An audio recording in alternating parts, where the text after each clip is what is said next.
Welcome to Beyond the Trailer Park, episode 162, and our guest tonight is Chris Rodda.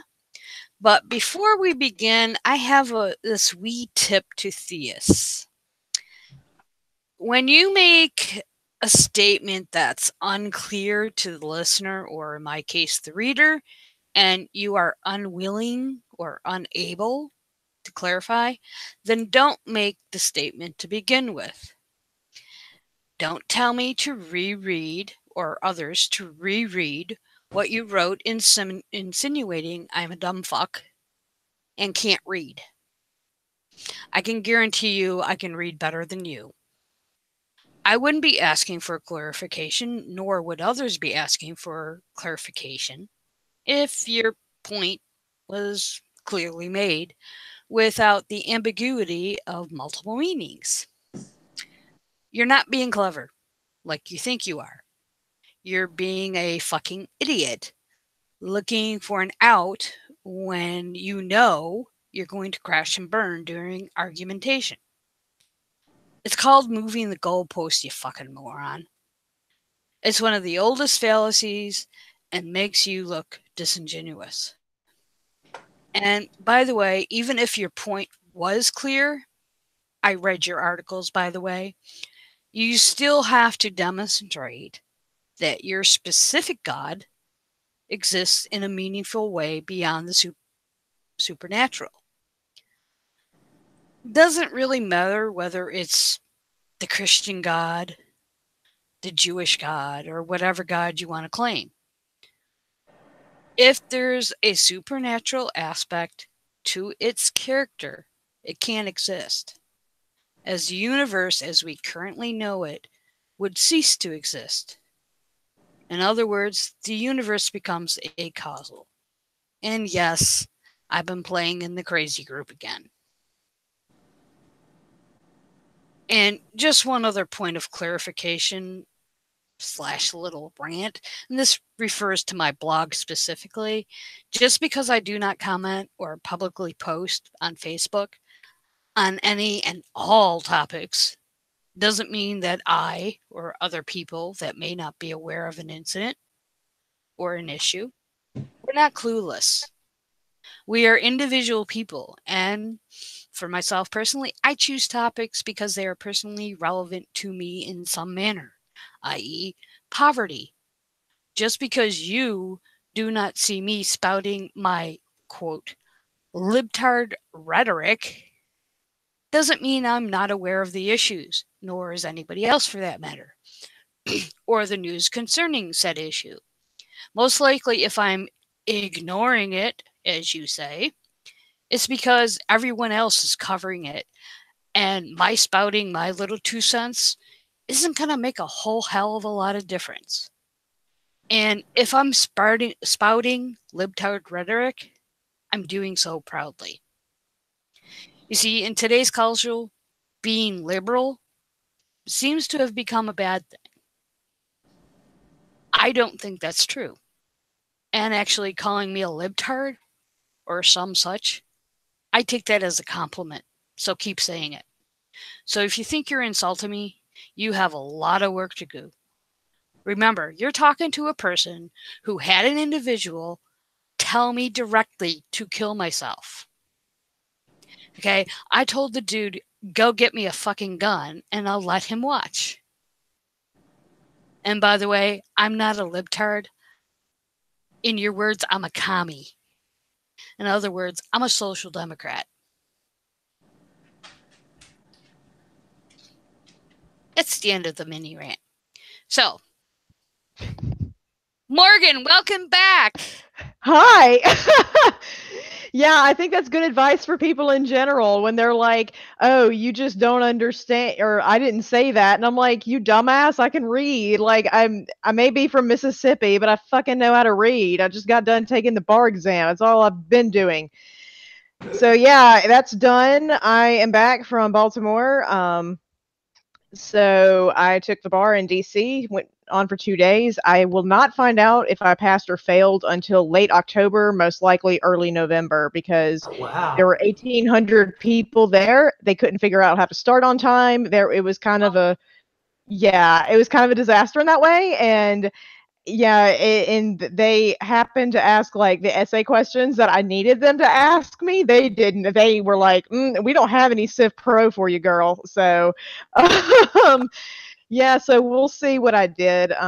But it's for now it's over, and I That's a don't have long to. wait. Yeah, at That's least I a don't have to spend it long wait. studying all Yeah. day. But yeah, I said to Morgan before we went live, I said, God, you look more perky now that you're not cramming bar shit down your throat. Yeah, I was gonna say, yeah, like I don't you look look, like I'm because panicked. like of all the times I've been on, like this is like the cheeriest I've ever seen you look. Yeah, it really. Yeah, because I'm done. Not to be critical, it's just that you could tell that the weight. You always look. She always looked worried. Like she always had this kind of worried look, no matter what it was. Even if you seemed like you were in a good mood, whatever. You always had this kind of like underlying kind of worried look, and you don't Yeah, now. that's what law school and the bar exam will do to you. It will make you permanently fear for your life at all times. But yeah, so we'll see. I mean, worst thing that happens if I fail, I take it again. But yeah, I need money in the meanwhile. So I mean, I'm figuring that out. But yeah, so hopefully I pass. I mean, I don't want to go through that again, but I have to, at least I've taken it once, so it shouldn't be that obnoxious to do it again, because it was just like, here, you're supposed to relearn everything you were supposed to know in law school, and then a bunch of stuff like I had never even taken the classes, like for stuff like secure transactions, wills and estates. Like I had never taken those classes, so I was having to basically just learn it within like a week and less, Wow. because I was having to keep doing prep stuff and and it just drove me up the wall. But so yeah, and for now I don't have to worry about that until I get my test results back. Excellent. And before I forget, before I introduce Chris, as you can tell, Deb's not here. She is on vacation. Currently, she is, they have reached their hotel in Tulsa, Oklahoma. And if I remember correctly, and if I fuck this up, I'm sorry, but I believe tomorrow they are meeting with the girlfriend of the gentleman that does Holy Kool-Aid. And for those of you that are in, I will to but this is all new to me on this computer. I'm a little, but I noticed that we have Trav and Larry in chat. Hi, guys, or gals. Well, however you want to phrase it. I say guys for everybody, so please excuse me on that. But welcome to the show. And if you have questions, I will try to catch them. And as far as our Spreaker feed, the show will be uploaded later. I don't have the ability to do that. I had enough trouble trying to set the show up last night. So, but it will be available on Spreaker, and the editing to put in our intro and Dave's outro and all that fun stuff. So before we begin, tonight's show is basically concerning some news with MRF. And this is why I have Chris Rodda once again. You have a half-dead Chris Rodda tonight. But yes, Chris is not feeling good. So FYI, we may be cutting the show short. We may be a little slow on some things, but hey, she's here. I love it. But I keel over, somebody call 911. Okay. But this episode kind of encompasses, at least a minimum of 2 years. And we're going to be hitting Todd Starnes, Mike Huckabee, Robert Jeffress, the Department of Defense, hi Herc, the POW MIA tables. Herc, shush. Don't forget Jay Sekulow. Herc, shut up. Yep. And you said Todd Starnes and Mike Huckabee and started saying those names was when he started growling. You realize that, right? Yeah. Yeah, he's a smart dog. And while Jeffress and Starnes, the fiasco with them is important, the main focus is going to be the POW MIA tables. So, and in order to understand news about the tables, we got to be aware of this preceding garbage. And as Chris mentioned, yes, Jay Sekulow, one of Trump's lawyer mouthpieces, figures into this mess as well. Yes. So, before we get going, Chris, can you tell people why the fuck I have you on Beyond a Trailer Park tonight? Because you like me. Besides that, okay.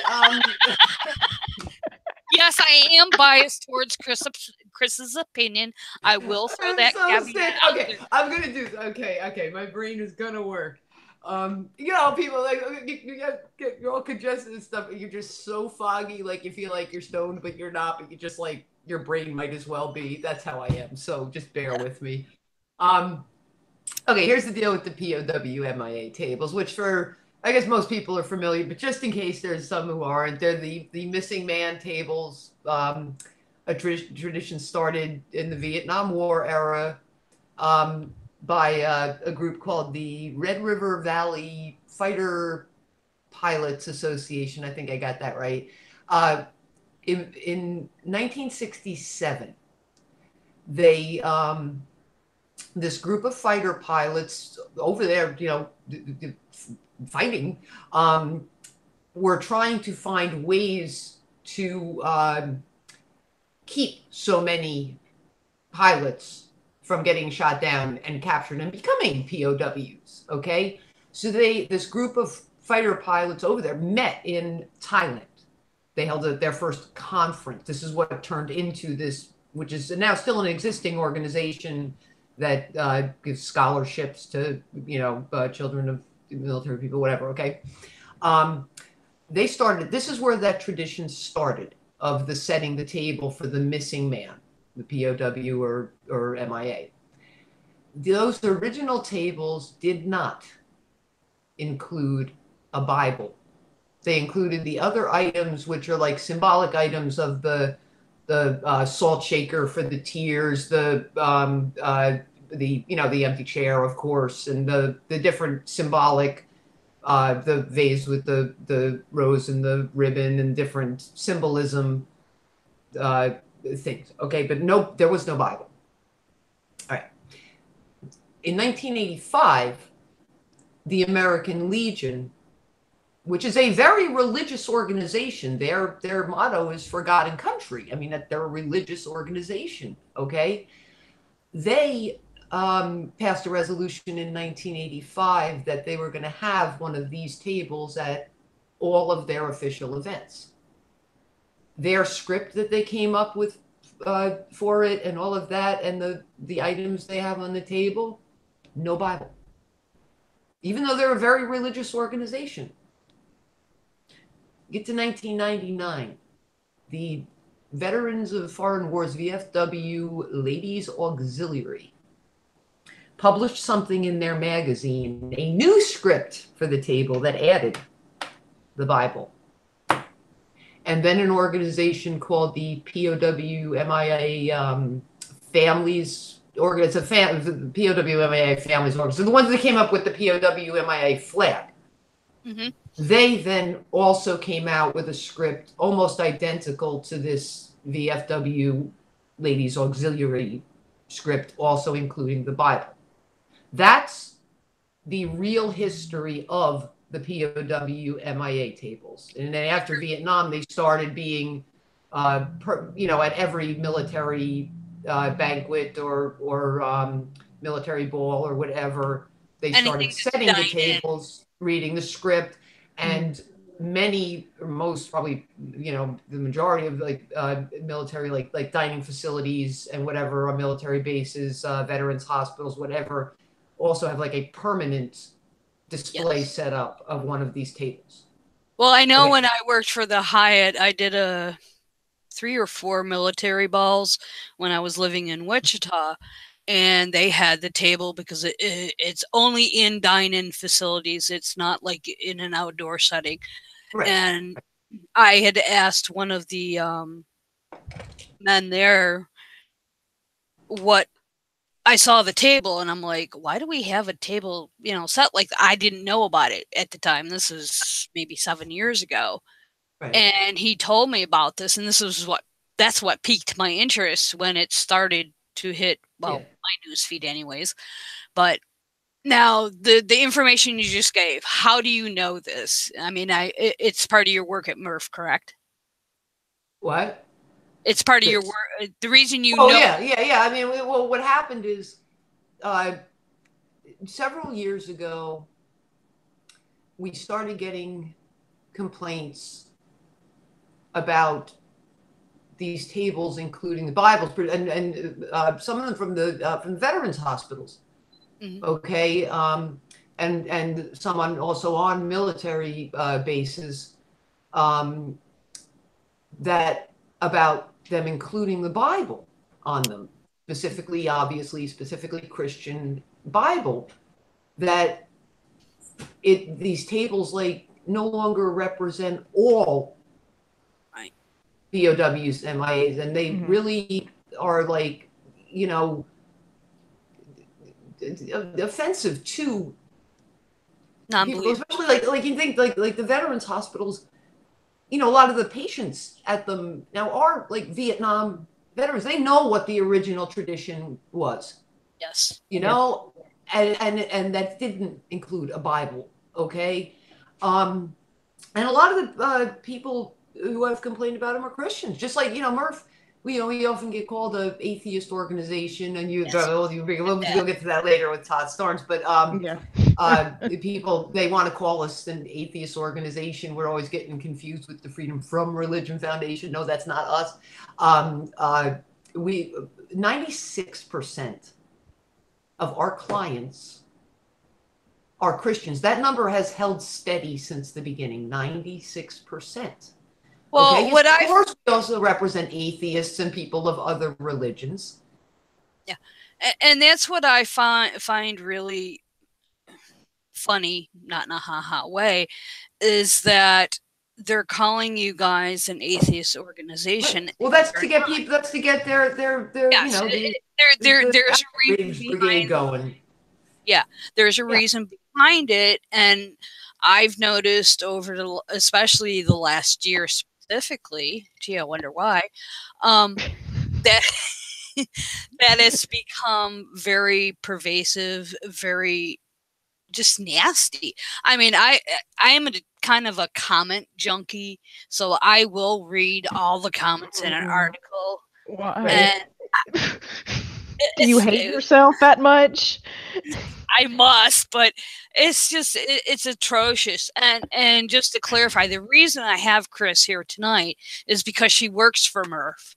She's the senior research individual. Just so people know, MRFF is Military Religious Freedom Foundation. And just so people know, I did post links in the show description that I felt were pertinent to tonight. So if you guys want to follow along, you can. And hopefully, with some luck during the week, I'll get a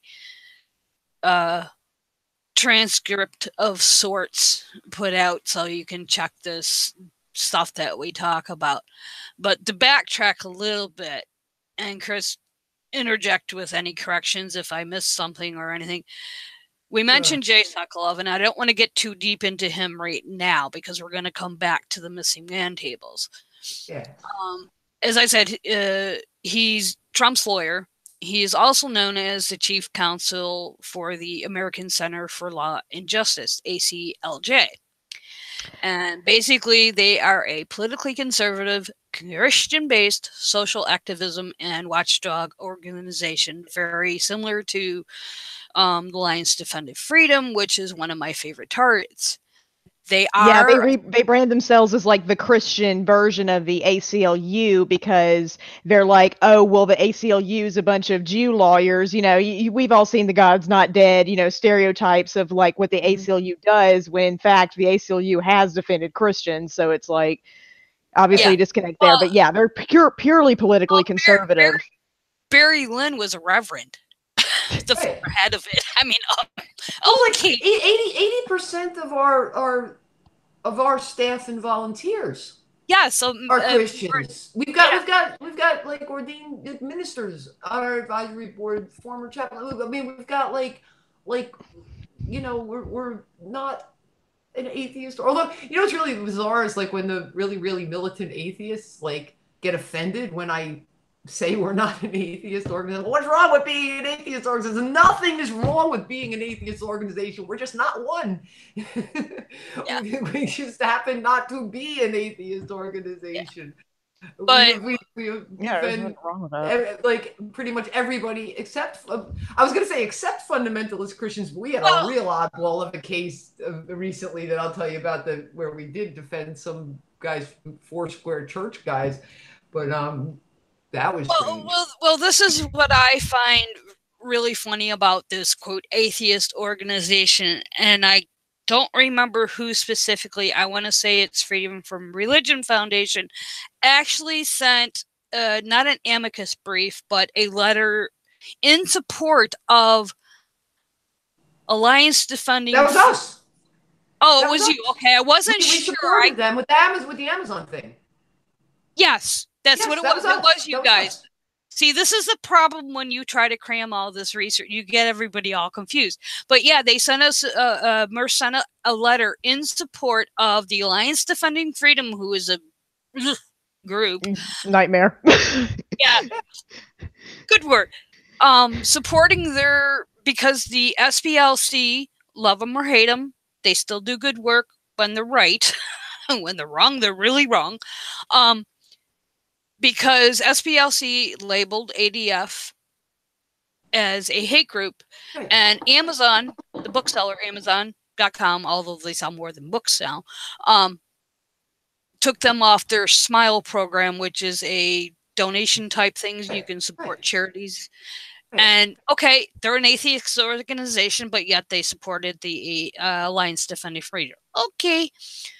But no, it's part of, you know, because fair is fair. Like, and even said, like in our letter to Amazon, it's like that we disagree, and this letter was approved by both, you know, the you know, Alliance Defending Freedom and MRFF. It was a collaborative, you know, thing, and it was like, you know, we both said it, you know, like we disagree on everything.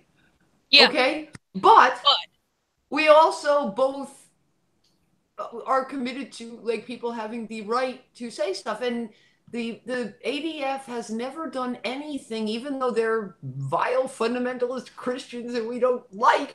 They've never done anything that should make them be labeled a hate group. They have never done. I've never seen them do anything where it would you know, some of the groups will put out stuff where, like, I think it was Frank Schaefer put it great. It was trolling for assassins. You know, they'll put out stuff to try to incite the crazies to do stuff and things like that. Yeah, those groups are hate groups because they're trying to incite violence. They're trying to incite something. The ADF has never done anything like that. They should not be labeled a hate group.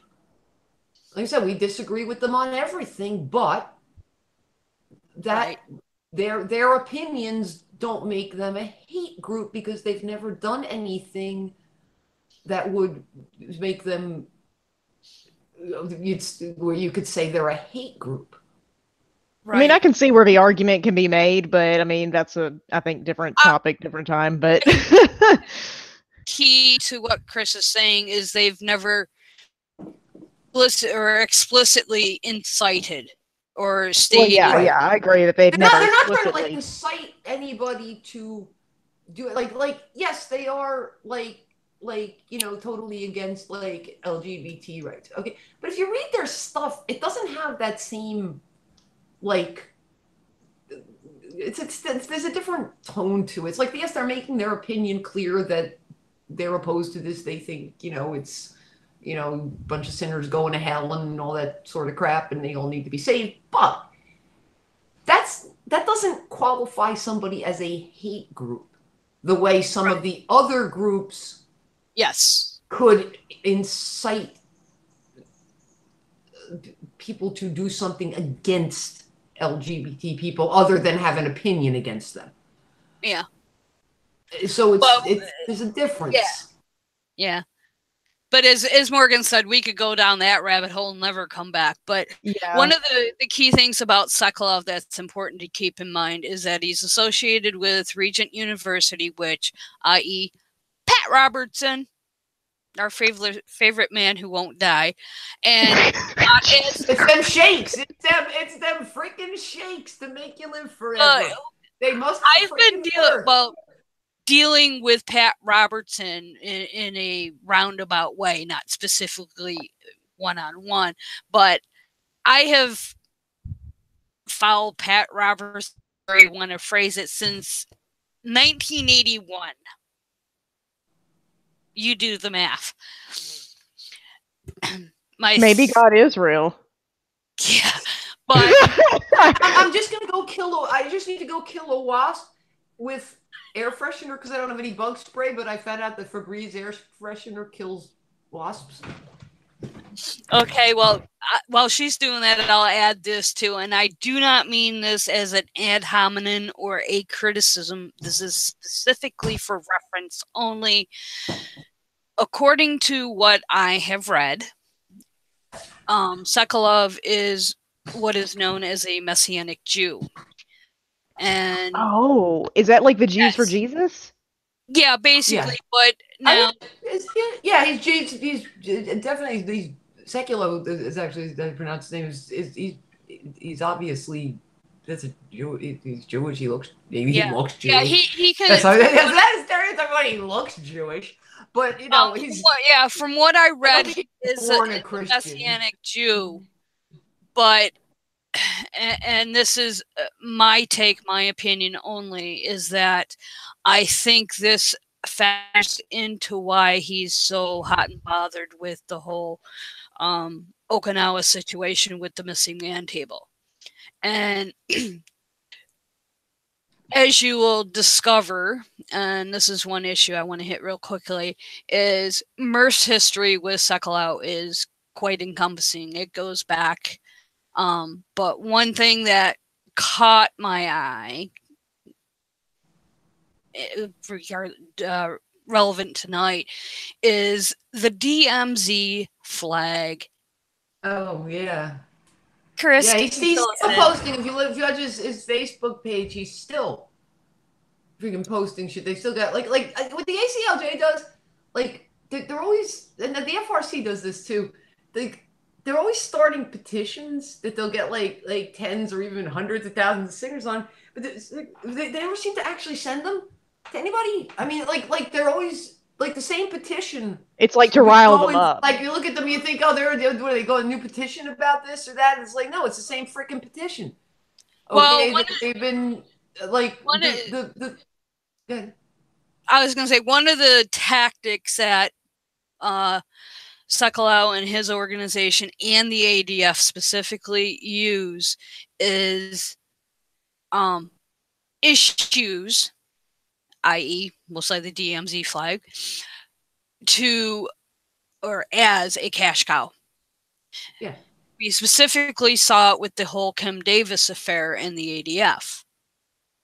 They didn't care. I mean, she's stuck with, well, not she personally, but Kentucky is stuck with the $275,000 bill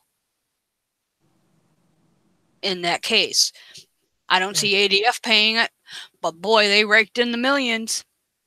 Yeah, from a publicity from it. And I think that's what these petitions are partially that's their whole purpose, is to rile up the base and to throw them that red meat and to get them going about these issues. But also, could you explain more about what the DMZ flag is for listeners who don't know? It's the down in I think Alabama. There's a museum. It's a museum of about enlisted Air Force personnel, like enlisted airmen, going all the way back, like through all the different wars, the enlisted, flyers in all the different wars, and they of course have a section of this museum is the Korean War, and they have this exhibit of what is supposedly the story. This is from a while ago. I'm going to remember the story as good as I can. and there's a excuse me, there's a plaque with this flag. It's a guy, well, a guy in like an airman's uniform, mannequin, holding this with this big Christian flag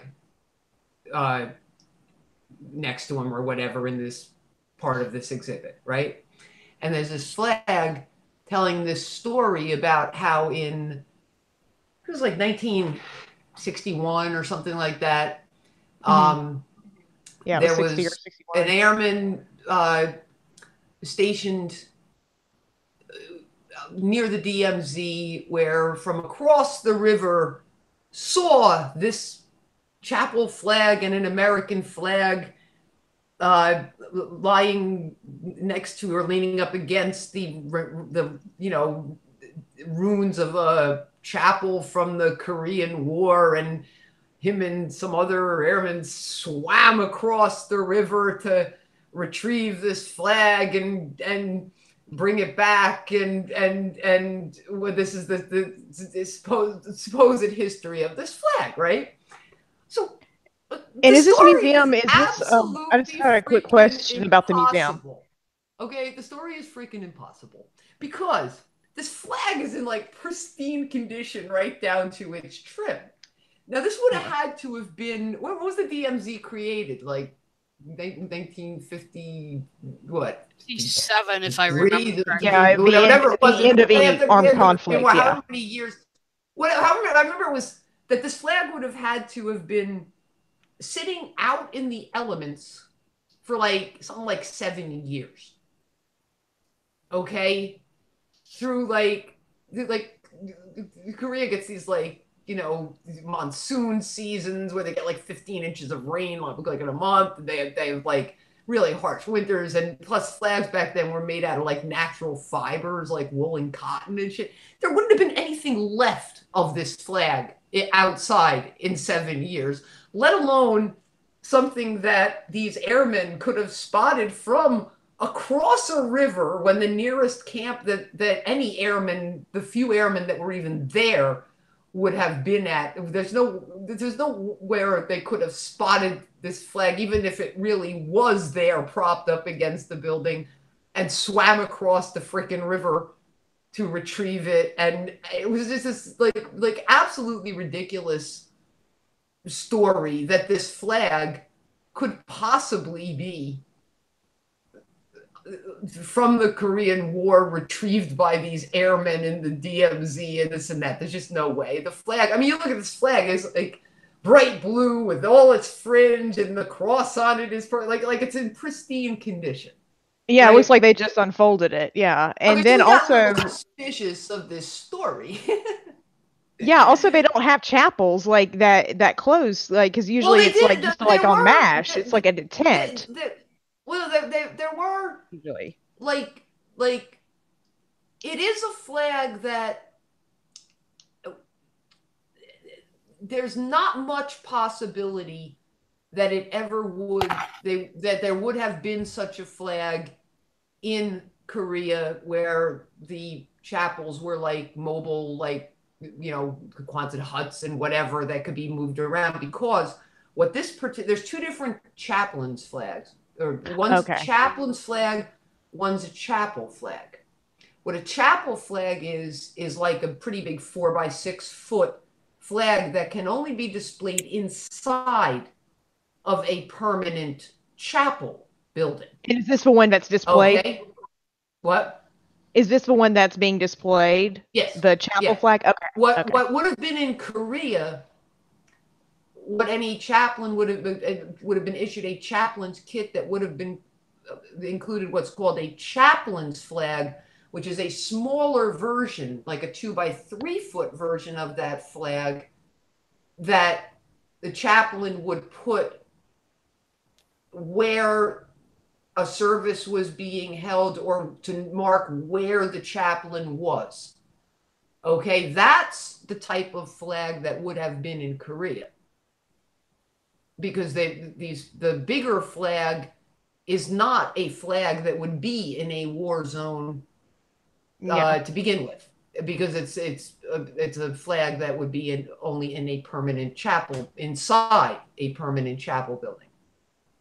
So this kind of flag wouldn't even have been in Korea. Or, there's, you know, so nothing about this story was possible. We couldn't even like locate like a soldier or an airman from that era that like had that name, the name of the alleged airman that, you know, we found. I think we found one guy who might have been was in the right age range, but couldn't find any evidence he was ever in the Air Force. So the whole freaking story was made up. And this museum, what they did was they kind of like put out a call for artifacts to do with enlisted airmen.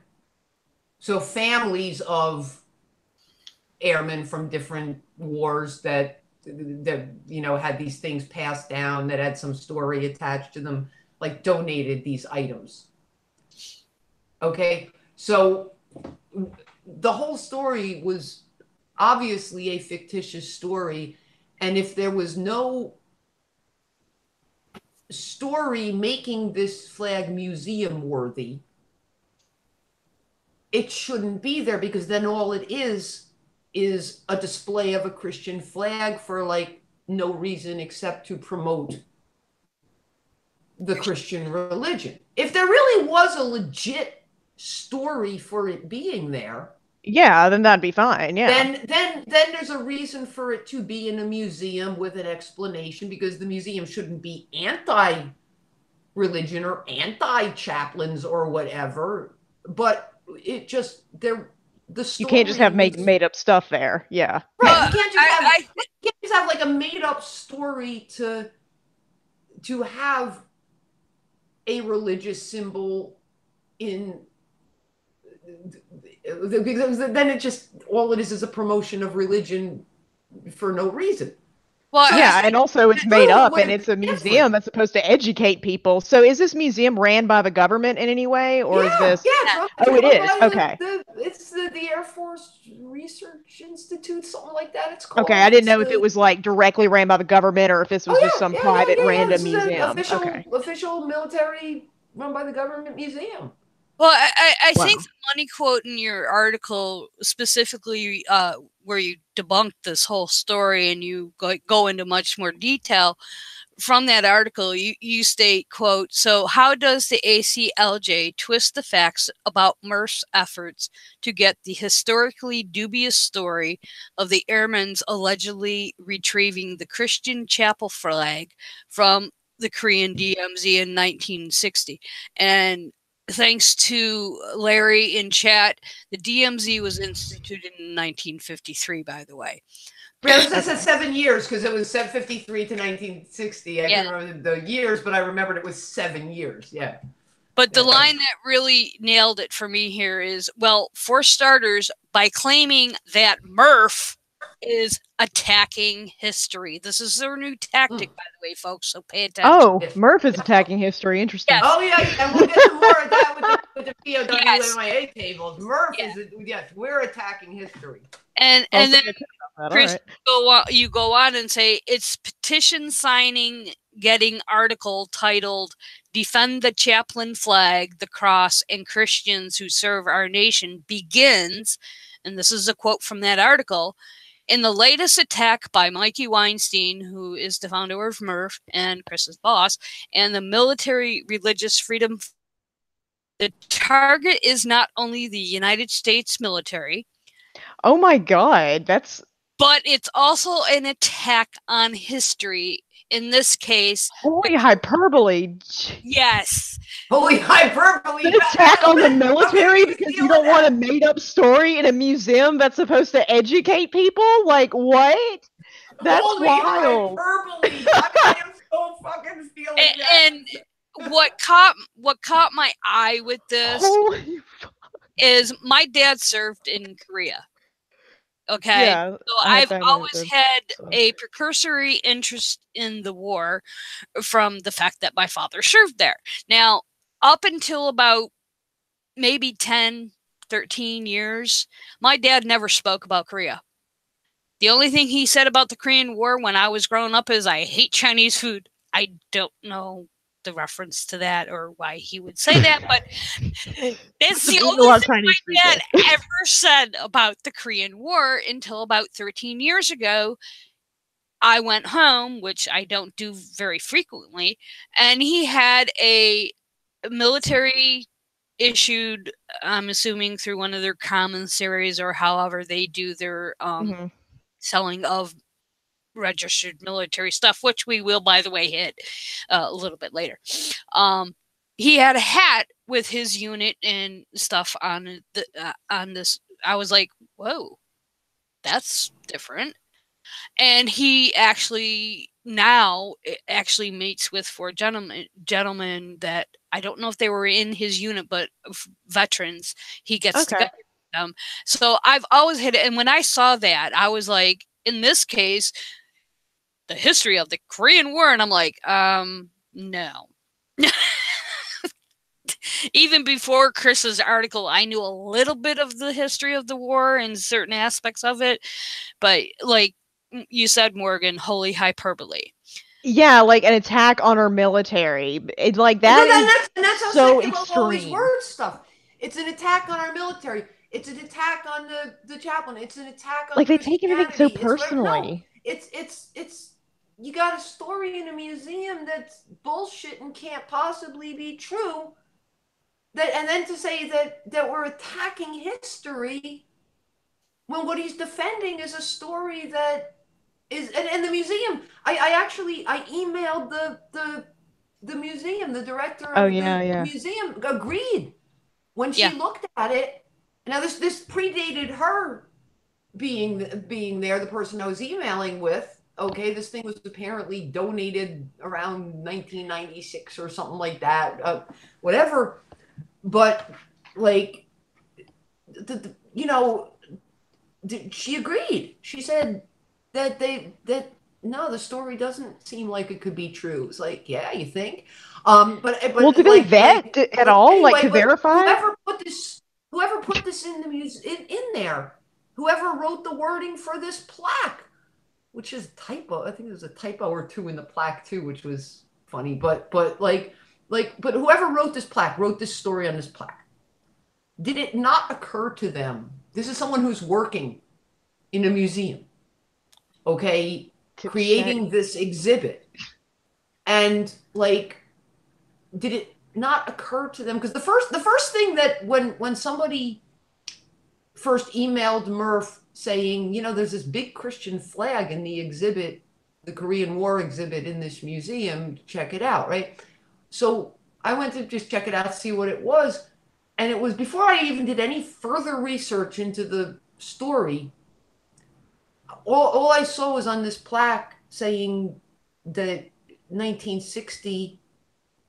And I was like thinking in my head, when did the Korean War end? And I'm thinking that I was like, and I couldn't remember, I'm like 1953, 1954 or something like that. And then I'm like, wait a minute, the flag is in too good shape.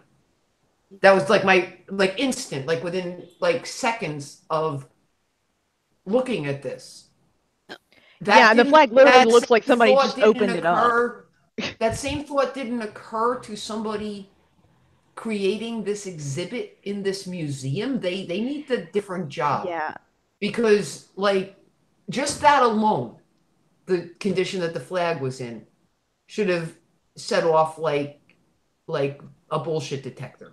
Well, also you should verify everything that comes in before you display it. And you should make sure that it's actually what they're claiming it to be. Because, I mean, imagine if all museums were like that. They'd be like, oh, yeah, this Van Gogh, let's hang it up. And, I know people have been duped before by clever imitations. But George Van Gogh, but, it's Van Gogh, but like, I mean, like just this, but, when I say like we're, like attacking religion, this,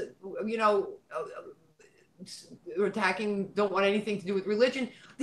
One of the other things displayed in this same exhibit case, it's a big, one of those big glass exhibit cases that's like, on a, more like a wall. I mean, it's got several exhibits with life-size mannequins and this and that. It's this big, when I say display case, it's a big exhibit. One of the other stories in this exhibit is about a chaplain who It was some Operation Kitty Lift or something it was called like that. That was the story behind that is a chaplain because it's a enlisted a museum specifically highlighting enlisted airmen. The mannequin of the airman is an enlisted airman who was, I think, a chaplain assistant or something like that. But in the story tells about the chaplain organizing this thing to like airlift like 1,000 Korean orphans, save their lives, and all of that. That's a real story. That really happened. Yeah. So yeah, that's a story highlighting an act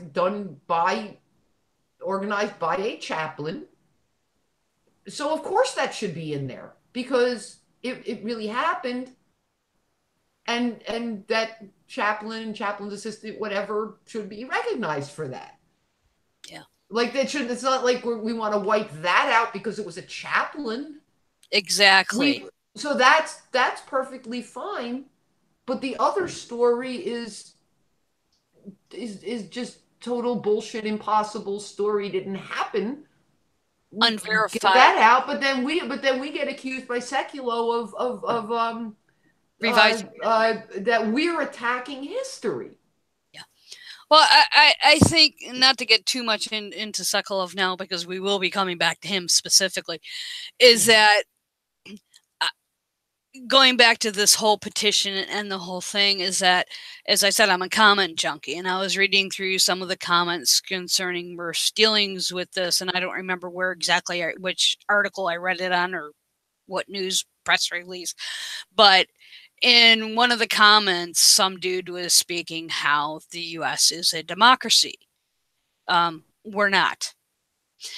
That's why Trump is won the electoral college and is our president. Right. We are a democratic republic. Right. If we were a true democracy, dude, Hillary would be president because she won the Hillary popular vote. Would be our president. So this is the base they are pandering to. Right. But let's leave Sekulow behind, but keep that name in mind, because our next doozy is Robert Jeffress, and I'll do a little introduction to him. In June, day before my birthday, in fact, on the 24th, First Baptist of Dallas. It's a Texas megachurch, and it's pastored by Robert Jeffress. Were to have what's called Freedom Sunday. It's an event they've been having of late. And during this event, Jeffress was initially advertised as delivering his wonderful presentation, America is a Christian Nation. And during this event, they were going to do a salute to our armed forces. Awesome! The problem being, the official seals of the branches of our U.S. Armed Forces, all 5, were to be largely and prominently displayed during this event. There's one problem. You're not allowed to do that. It's strictly prohibited. And Chris, take it from there. The official seals of the military departments are copyrighted and are only for official use by the DoD or the military departments. It would be like somebody else using the seal of the President of the United States on the podium while they're speaking. It's a seal. It's a seal representing. It's the official seal. Now the DoD does have alternate. That's why you can see, like, sometimes it's at coffee mugs, hats, or whatever, that has a thing that looks kind of like the Army seal or the Navy seal or the, whatever, but it's not the real one. It's a variation. Okay. All right. And they also have other artwork that is trademarked.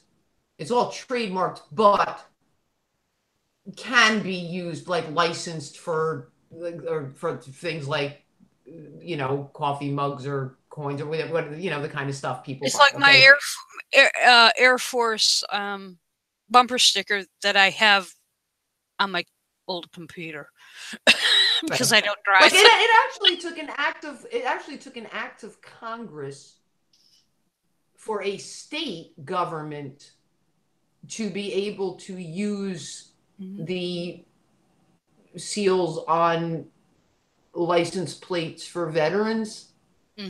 Okay, that actually had to be, like, I guess they probably put it in one of their appropriations bills or something like that. That is the one and only instance I can find of somebody else being given permission to use these. I mean, these are the official, you know, but then putting them on license plates, that's allowing another government organization to that's use allowing it. you It's to not like display them. saying, you know, you can license this for your, you know, coffee mugs that you're selling, you know. But so anyway, so Jeffers didn't use the seals, but he did have people there violating military regulations by appearing in uniform at his event. Yeah, and a couple of them, one was identifiable, recently retired Air Force officer, a woman who's a member of, well, they were all members of his church who either had been or are in the military, appeared on stage participating in the event in uniform, which is whether somebody's retired or not, they can't do.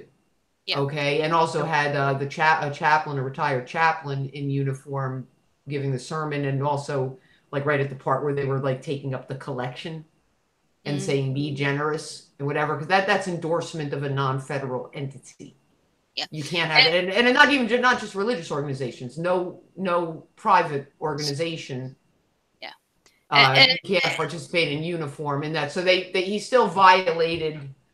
The event still violated regulations. Those people who appeared in uniform on the stage. And this is what makes it so bizarre, because these Reich pundits are trying to make the Jeffress incident to be about religion, and when you break it down to its brass tacks, and this is why we're going to spend about 2 minutes on this subject, because debunking Jeffress bullshit is easy. Well, but Jeffress just uses basically Barton's presentation. Is America's? Oh, yes. No, wait, there is something interesting to do with Barton with this. Oh, there is. Please, can I?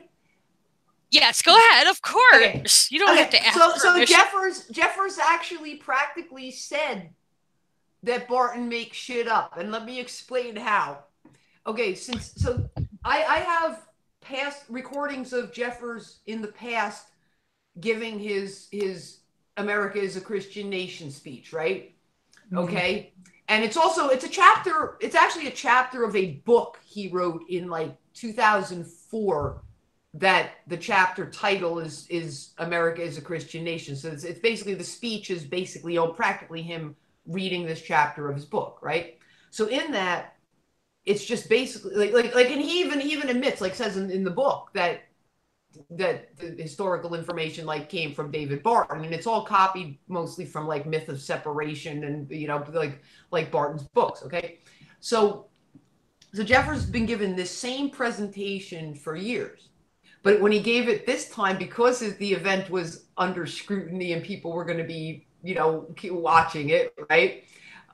Because of the billboard controversy with his billboards for it getting taken down and all of that. Okay, he said something at the beginning that this time they went back and double checked and triple checked that all of the quotes were real. He omitted a bunch of them. So that's basically like saying, whoa, shit, we just went and checked. I mean, it was still full of a ton of lies and you know, misquotes and you know, like a bunch of bullshit. But the fact that the really, really obviously easily debunkable, like Barton quotes, like quoting from George Washington's alleged prayer journal that wasn't written by Washington, that the Smithsonian rejected and all that shit. Like he took those out. He like replaced those things with like other quotes. So basically he's saying, well, we changed the presentation this year Same presentation I've been given for years and years and years. That's admittedly even says it's he got all the information from Barton, right? He said that in his book, and the fact that when he said, "Oh, I double and triple checked it this time," and then he left a whole bunch of things out, is tantamount to him saying, "Oh shit, we found out that like these quotes from David Barton like weren't real." And that they're easily debunkable too. Yeah. Like the kind of lies he kept in, there was a bunch of historical lies, but one like this is how bad he lied. Okay, with like Everson versus Board of Education. Now, of course, everybody knows that the families of the Catholic school, they won, right? Okay, they won the case. It was not unconstitutional to pay for the transportation of these kids to these Catholic schools, right? But what he has to do is demonize Hugo Black, the Justice Hugo Black, who wrote the opinion, by saying that, well, this was all because of Hugo Black's anti-Catholic bias because he was a member of the KKK. So Jeffress actually says that in his presentation that like the Catholic schools lost because of Justice Hugo Black's anti-Catholic bias, but no, they won. Yeah. And this goes back to the whole issue that, according to Sekulow, that MRFF is revising history. And what I find, interesting, Rich. I mean, the putting this episode together when I was doing my background digging, and it was like, seriously?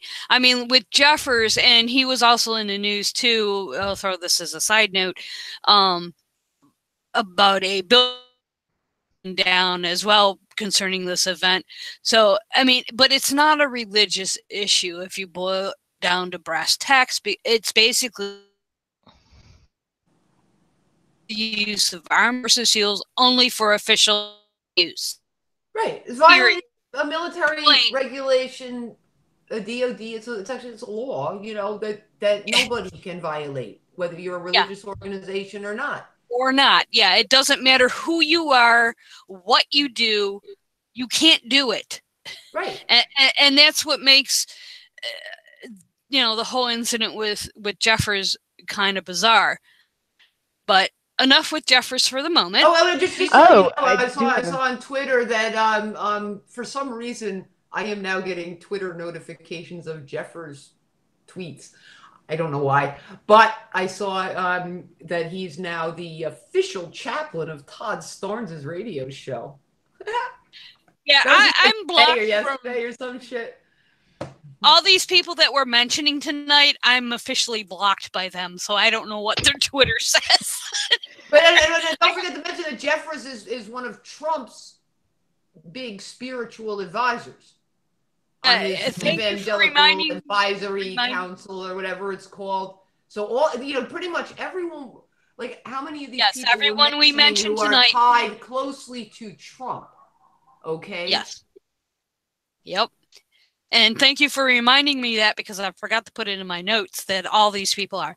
But another person that is adding his bloviating wing-baggy bullshit to this is my favorite, who I know I'm blocked from, is Todd Starnes. And like Sekulow and at L, MRFF has a very storied history with Todd Starnes, and so do I. Marshmallow Man. But for our purposes tonight, win concerning Jeffress, so that's why I wanted to go on to there, because they tie together. And what's newsworthy, and this is something that MRFF specifically noted in one of their press releases, is that an original headline that Todd Starnes published concerning Jeffress read, quote, "Pentagon tells church to remove military seals after atheist group complains." Now, we'll get to why this was changed in a moment. They had to revise this headline, and it now reads, Pentagon tells church to remove military deals after complaints. Notice what's missing, my dears?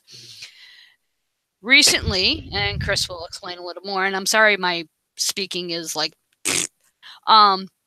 had to send Mr. Starnes a love letter from our attorneys. That works even better. A love letter from our attorneys. A cease and desist letter to Todd Starnes. Look, Todd Starnes and all of these other people know damn well we're not an atheist organization. So every time they say we are, okay, it is what? Okay, because they're like, you know, and I've gotten in trouble again with the really militant atheists, and I got something else funny to say in a second, but that just occurred to me. Okay. That was the reason I left Free Thought Blogs, was because of getting beat up, and that's what going to lead to something really, really funny. That was because I came out with a piece back in like 2013 where Megyn Kelly, when she was on Fox, called Mikey an atheist. She had the Dobsons on before the national. Yes, I remember that one. Remember that? Okay. So I came out with an article, and that was when I was so blogging on Huffington Post, and I think it was on the front page, and said, no, Megyn Kelly, Mikey Weinstein is not an atheist. And now, in her to say, she redeemed herself because she had the Dobsons back on the next night and wasn't so nice to them. Okay. And I got to tell you, what I was going to say, this is really, really freaking funny, is that I am like this huge Megyn Kelly fan now because of her new show. Like, I really like her. I'm like, how am I a Megyn Kelly fan? Like, I love her new show. Like, she's like totally cool. She's funny as hell. Okay, so like I'm now a Megyn Kelly fan, believe it or not. Like, because she's not the person she was when she was on Fox. So that must have just been like an act, a Fox act or whatever. Because she's like cool on NBC. But anyway, but this was the reason I ended up leaving Free Thought Blogs, was because of my coming out with this thing saying, no, Megyn Kelly, where, Mikey Weinstein is not an atheist. So I start getting beat up by, PZ Myers and his crowd and all these people for being like, well, what do you mean it's defamation to call someone an atheist? Well, no, that's not saying there's anything wrong with being an atheist. Why would I ever say that? Of course, I would never say that, right? But like, it is defamation to call somebody something they're not, for the reason of damaging their reputation or their organization, or that's defamation. It's knowingly telling a lie. You just took damn bar. It's defamation. It's like it's done something to harm the reputation or whatever. And it's a lie. That makes it defamation. That's not saying anything wrong with being an atheist. It's just that Mikey doesn't happen to be one. No, and he's not. He's Jewish. Yeah, and to further your point, and we're going to chime in here if I get anything wrong from a legal standpoint, but atheism in polls, or people that are atheists, have been rated, for lack of a better word, as people hated the most. Right. So when you call somebody an atheist, that's not an atheist, that's very derogatory. So it is, because it's not like it's not like saying, like, if there's nothing wrong with being an atheist, but to, like you said, the most hated people there are, okay, so calling somebody an atheist, knowing that will say, oh, basically the message is, this is someone you're not supposed to like because they're an atheist, and that's the reason you're calling them an atheist. Yes. Is what makes it defamation. It's not like, because if you call someone an atheist who is an atheist, then it's not defamation. But if you call someone an atheist who's not an atheist, to do harm to their reputation. It depends reputation on the key element there is the intent. Like, it's, you know, you're doing this to cause somebody harm. Like, because otherwise, if it's like, oh, this person went around saying I'm an atheist, you know, there's nothing inherently bad about that.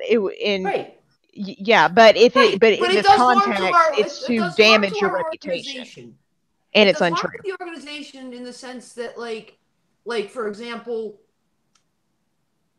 say like a Christian has a complaint, yes, and they're thinking about coming to us, but they think, oh no, I've heard they're an atheist organization. I can't. That's exactly. That is exactly the kind of damage that would be That's the damage that's done. Yeah.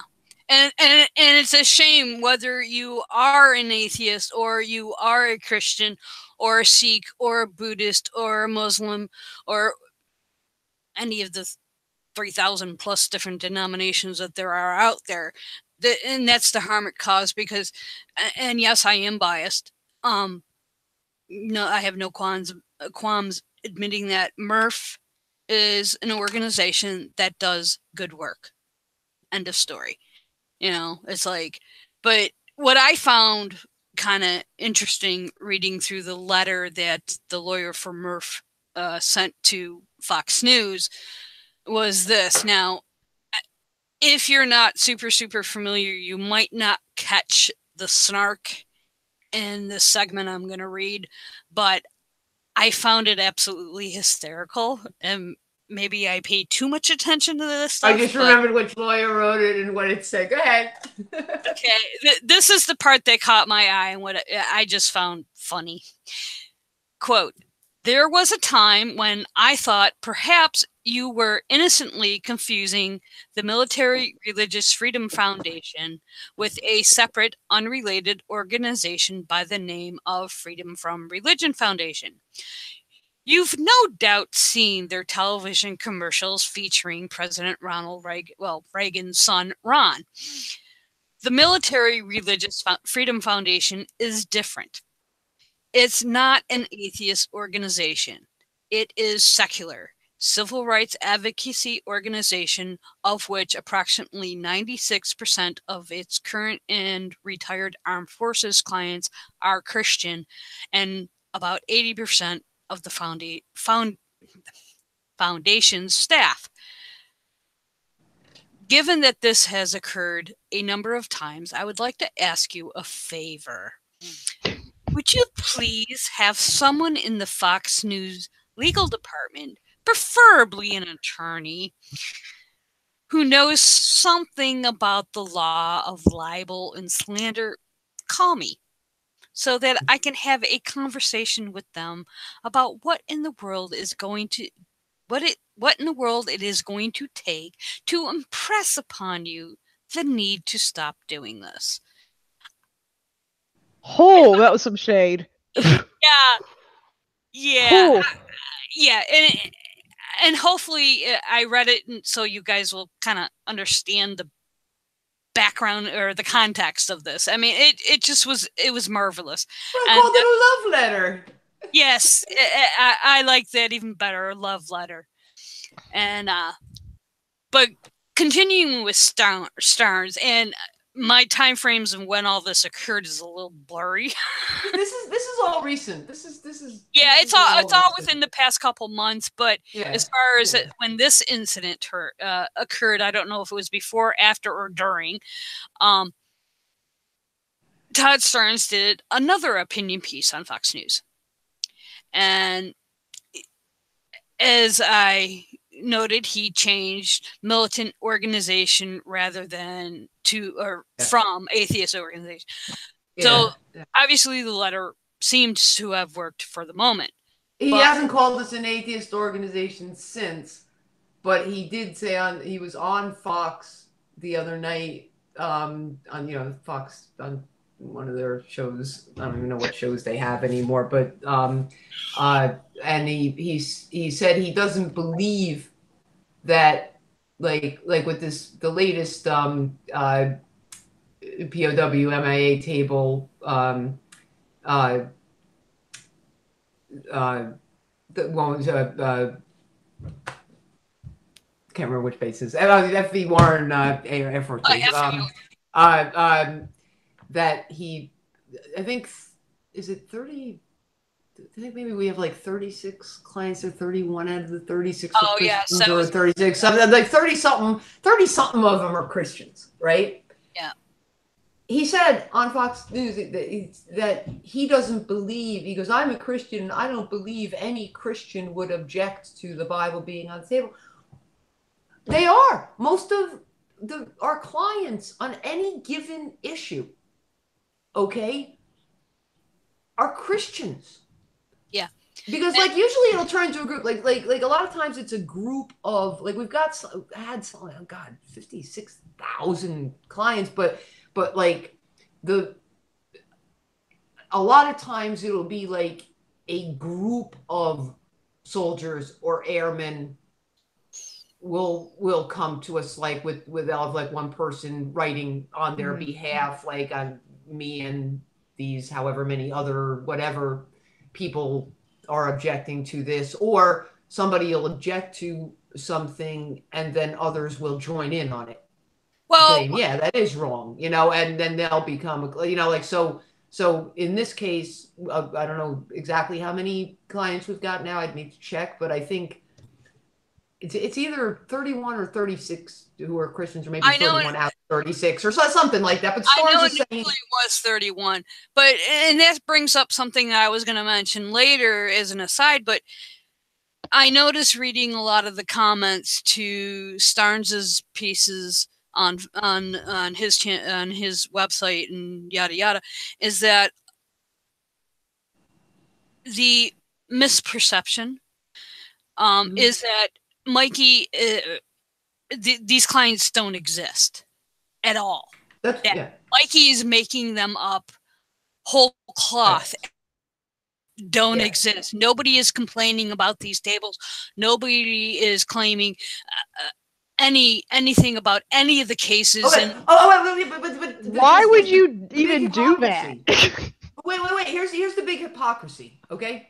When like First Liberty or one of the right-wing conservative Christian legal organizations are like, they have, claim to have these complaints, from, people, their, clients who want to remain anonymous and all of that, it's perfectly fine for them to say, this client wants to, remain anonymous for fear of retaliation of this or that. And we're supposed to believe that client exists. But if we say we've got these clients, but they want to remain anonymous because of fear of retaliation, you're just making them up.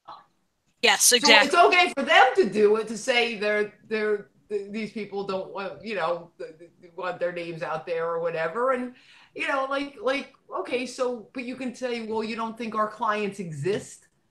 Yeah. Seriously? That is an absurd, and just that accusation is just out of control. Like, that is some crazy stuff to like make up about an organization. Like, any organization to be like, oh, your clients are fake? Like, what? Who does that? Like, that seems like a lot of effort to just like, yeah, it just seems like too much of an effort, and you would easily get caught doing that.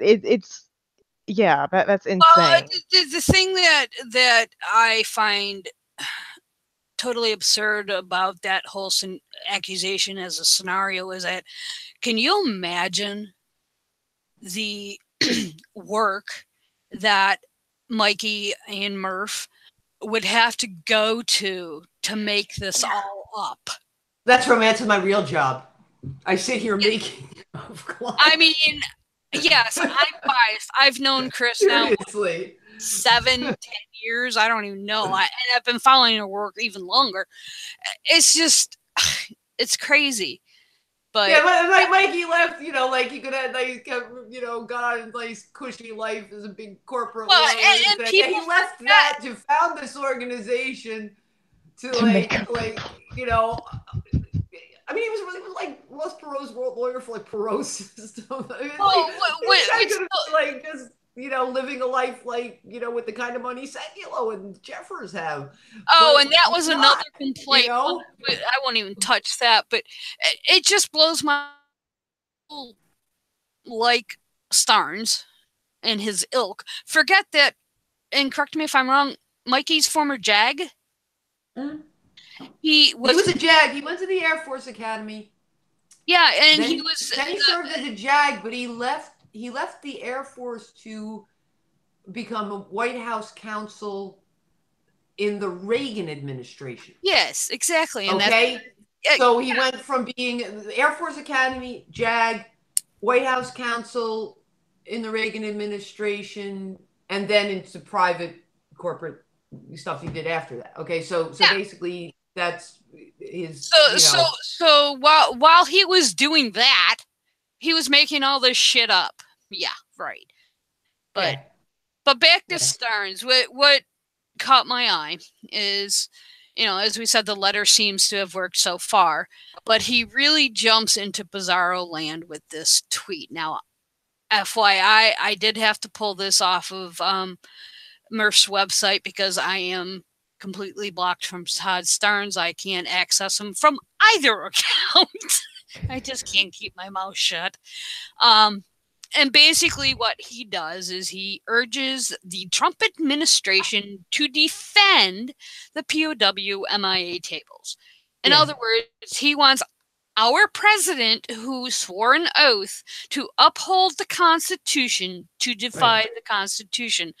Quote, Air Force replaces Bible on POW MIA table with generic Book of Faith. Hey, at real Donald Trump, we need you to fix this, please. That's such a petty complaint to come to the president about. Huckabee. But bigger than Starnes was that Huckabee also. I don't think Huckabee's bigger than Starnes. And said that. Huckabee, whose daughter is Evil Eye, what's her face? Press secretary. The scary press conference secretary. Woman. Yeah. I think Trump just got her because she just like that look, those eyes just would unnerve the reporters too much. So anyway, so Huckabee also came out and said that. Okay, yeah, he Trump, my favorite Twitter comedian. Yeah. What? Well, what I find bizarre about Huckabee, and he's our last person that we need to delve into before we get to the No, there's one more. Uh-oh. Not a person, but something that came out today. If you want the if it came out today, I missed it. So I'll have wait. It just came out. That's why I'm looking at my emails because I gotta find it. Hang on a sec. Crap. But yeah, I cannot imagine the amount of privilege you have to be like, let me take this complaint to the president of the United States. Like, have you lost your damn mind? Okay, wait. This is the best. Yeah. This is the best one yet. Okay, this is an article that came out from Religion News Service today about the Bible, the removing the Bible from the F.E. Warren one. Okay. Someone from Family Research Council. Okay. God. All right. Comes out now. Look, no, get this. You just make sure you're both sitting down. Everybody's sitting down. This person named Chris Gasek, I guess it is Gacek, of the Family Research Council, in this article said, the commander made a big boo-boo when she substituted another book. Oh, Jesus. Okay, wait a second.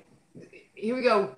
Creating the interfaith book could be seen as violating the First Amendment by demonstrating government bias in favoring one kind of religious content over another and establishing a preferred religion, or in this case, many religions. What? So what the fuck does the Bible do? Oh my God. I swear to God, this person from the FRC is quoted as saying this.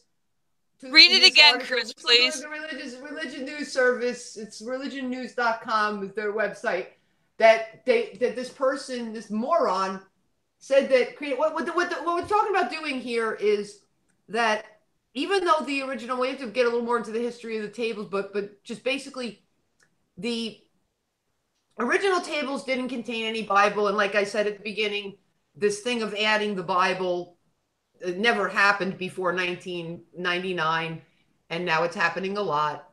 Okay. But like the Air Force's current regulation actually, rather than calling for a Bible, calls for a, quote, bound book to symbolize faith, which could be any faith. And in one of Murph's prior cases, that was the acceptable solution, that they replaced it as a, because everything else on the table is symbolic. Salt for tears, the you know, like this and that. They don't have like real tears on the plate. They have salt to represent. So everything's symbolic on this anyway. So that fits. Put a generic plain blank book that could be any book to any person. If they're a religious person, it's the book of their faith. If they're not a religious person, it could be their favorite childhood story. It doesn't matter. It's a blank book. Okay, that's acceptable and should be acceptable to both sides. Okay, right? Okay, so that's what the current Air Force regulation says. Is an Air Force pamphlet that's got the script they're supposed to use for these tables that explains what each item is. And it says a bound book to represent faith, or to represent faith. It's something that makes it so it could either be taken as religious, or just the POWs could have had faith that the country is coming to rescue them. Yeah. You know, faith in the country. It could represent it. It's not overtly religious. Okay. Right. And even that is optional. To even have the blank book is even optional. Okay. Right. So this is the first time we've had a woman commander do it. So it's also bringing out the sexist variety of Christians, and not just the, you know, normal variety of crazy Christians. So anyway, so basically this moron from the Family Research Council is saying that to put a interfaith book, what this commander is going to do is get a, I guess it's some kind of book, that blank book, where they'd have different pages would have different prayers or whatever, something from various different religions, plus leave some blank pages for people that representing people who aren't religious. Okay, fine, perfect solution, right? So this person is saying that, from the Family Research Council, is saying that having a book that can represent all faiths or no faith as a symbol of faith, whatever it is, faith you have, okay, could be seen as violating the First Amendment by demonstrating government bias in favoring one kind of religious content over another, and establishing a preferred religion, or in this case, many religions. Not getting that, well, that's what the Bible overtly does. So how is that an argument that the Bible shouldn't be replaced with this generic interfaith book? Well, this person is an idiot. Yeah.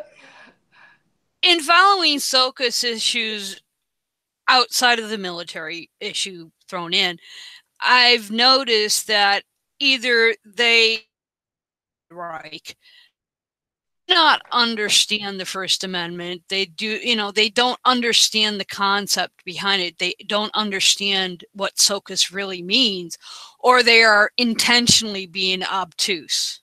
But how can you say that a Bible wouldn't violate the First Amendment by establishing a preferred religion, but that a generic interfaith book would violate the First Amendment by demonstrating and that's why I say religion. It makes absolutely no freaking sense whatsoever. Yeah, and that's what makes arguing for and against SOCAS issues so mind-numbingly difficult, because either these people just don't understand it because they just don't understand it, or they intentionally don't understand it because it does not fit their agenda. And well, I get that. The main argument they are using for keeping these Bibles on the tables and this is coming from all of them, from Starnes, from Sekulow, from all of them, is that we're trying to remove a tradition. Okay, and that's the best thing to do. You tell the followers of these people, they get told, oh, these secularists are trying to, steal away this precious, sacred American tradition. So what they do, and Sekulow did it in his letter to the DODIG, Starnes has done it in his articles. All of them are doing this because this is what will drum up the outrage among their supporters, is to say, you're being robbed of this tradition by secularists. So what they do is they all cite the POW MIA Families Organization, the one that came out with the script with the Bible in it in 2000. The VFW Ladies Auxiliary did, and the PO. I don't both came out at right around the same time and are almost identical. So one copied from the other, but they're all citing the POW MIA Families Organization to say that this is the tradition, this is what it is, and this is the items, right? And totally ignoring that that's not the tradition. The original tables, as started by the Red River Valley, Fighter Pilots Association, who commonly referred to as the River Rats, is their nickname. Okay, the tradition started in the Vietnam era. The original tradition did not include a Bible. The American Legion's version sticks to the original, does not include a Bible. Exactly. Okay, and that the American Legion's one predates the POW MAA Families one with the Bible by at least 15 years. About 15 years. Theirs came out in 1985. Okay. So they're ignoring that the original tradition didn't include a Bible. The American Legion's version has never included a Bible. But to all their readers and followers, they don't know that. Well, so they can be told, look, this is what the POW MIA Families Organization says. This is the tradition. This tradition is being stolen from you by those secularists and atheists, if the ones that can still call us atheists, and haven't gotten love letters yet.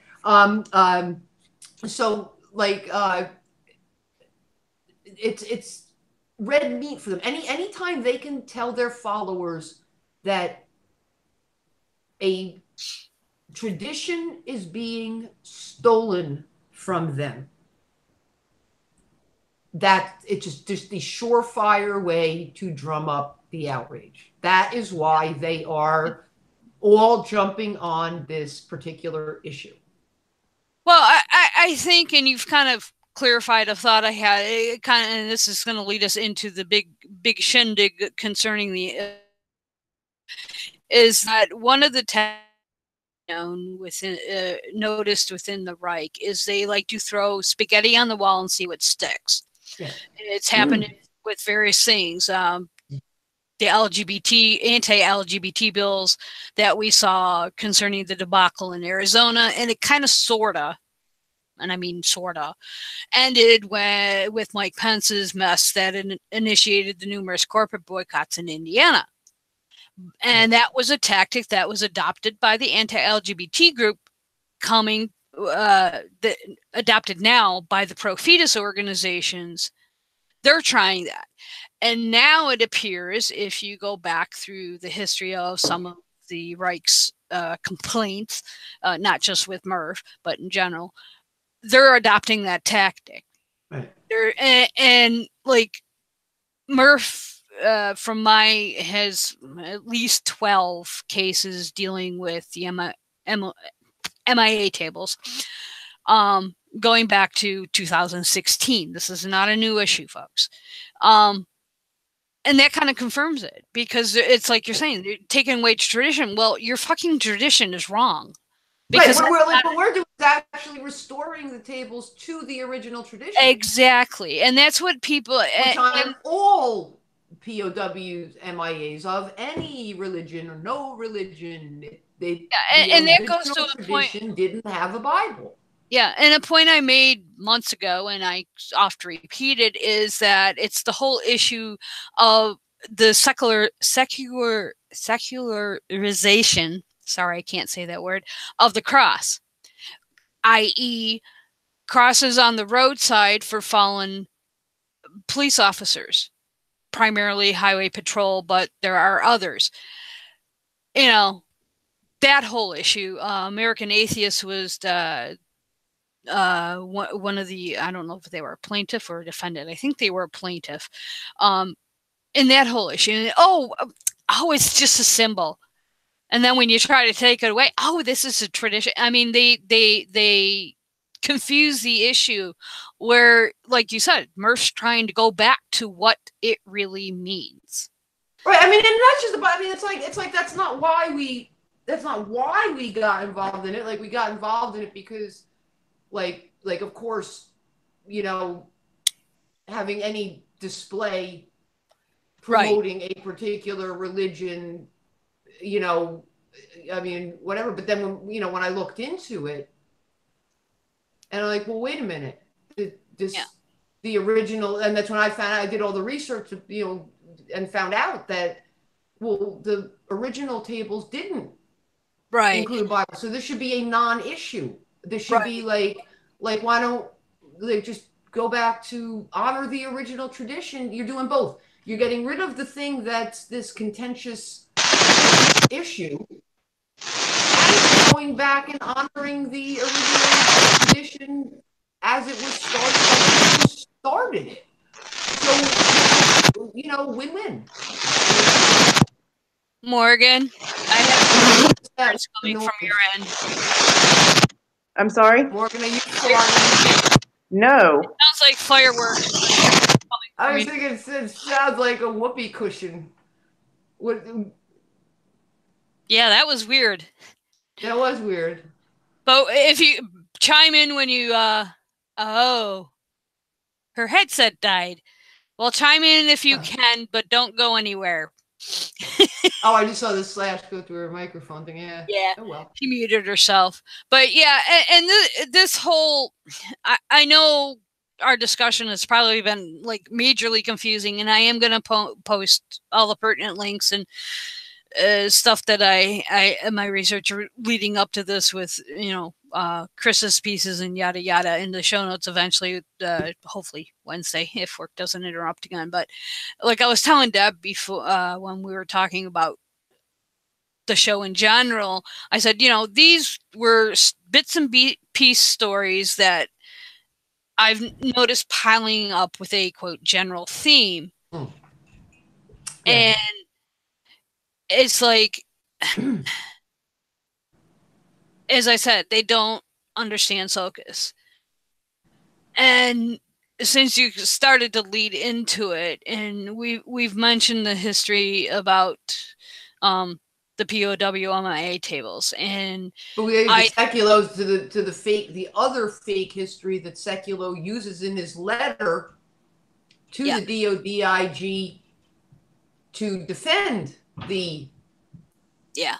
Well, and that's the thing. It's like when I was doing this, and this is not a slight towards you in any ways. I was specifically trying to stay away from Barton. But the more I started digging into this and digging into it, like, because he's the source of, like, so much of this shit. Yeah, it's like so like every like all roads lead to Alito. I mean, it's like, and then people get that no parts where all roads lead to Alito. That's Barton's headquarters is. I mean, it's like the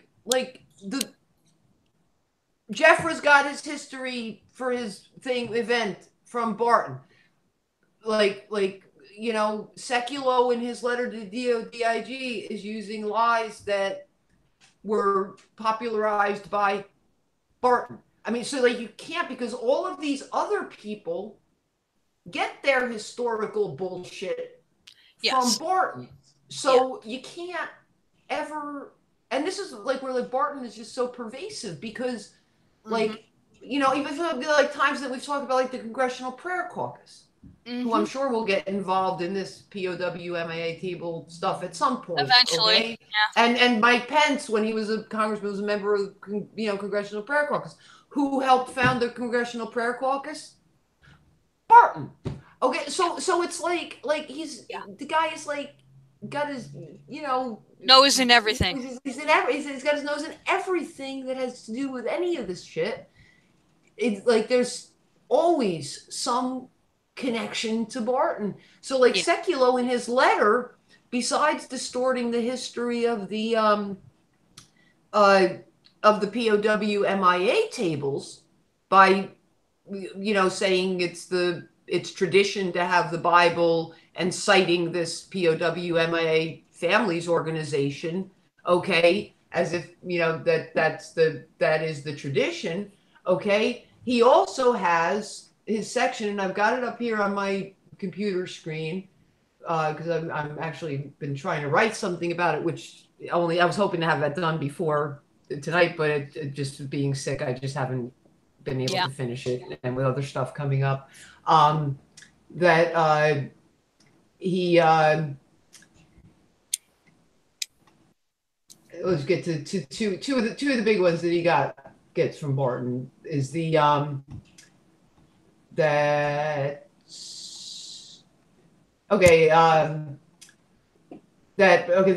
quoting Sekulow's letter, okay?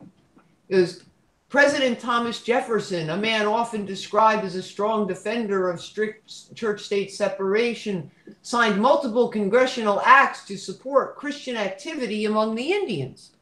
Now, that is absolutely, completely untrue. I debunked that in Liars for Jesus, Volume 1. Right. Okay? And for that lie came from Barton. But Sekulow doesn't cite Barton. Right. Sekulow cites, I think, Daniel Dreisbach. Dreisbach, however you pronounce his name. Okay, now, here's the deal. Barton got the lie. This is a thing I use in Liars for Jesus Volume 1. I use it as an example of what I call fundy telephone. This is where one of the I used to call them the smarter liars for Jesus, okay, like John Eidsmoe, Daniel Dreisbach, whatever, that the smarter liars for Jesus, the ones who, their books are full of lies, but they have kind of different arguments, okay, but they're still lies. But in this case, how Dreisbach was trying to argue this, what they're talking about is the Indian treaties, some of which contained provisions for, say, the rebuilding of a church. And there was only a handful out of all the hundreds of Indian treaties that were signed. I mean, there was over the years, there was a handful, and there was always a reason for it. Okay, you're ceding this land to us. That's where your church is. We'll build you a new church over there on your new land. That's as a provision of the treaty, or there was, things like that. Okay. But, and also the fact that it is not unconstitutional to have a provision funding something religious in a treaty, because that is not a law, unless it's in some way infringes on the rights of American citizens. It is not unconstitutional to grant a religious provision in a treaty. That was decided in a debate in the House of Representatives back in 1796. This 2-week-long debate about the treaty-making process, right?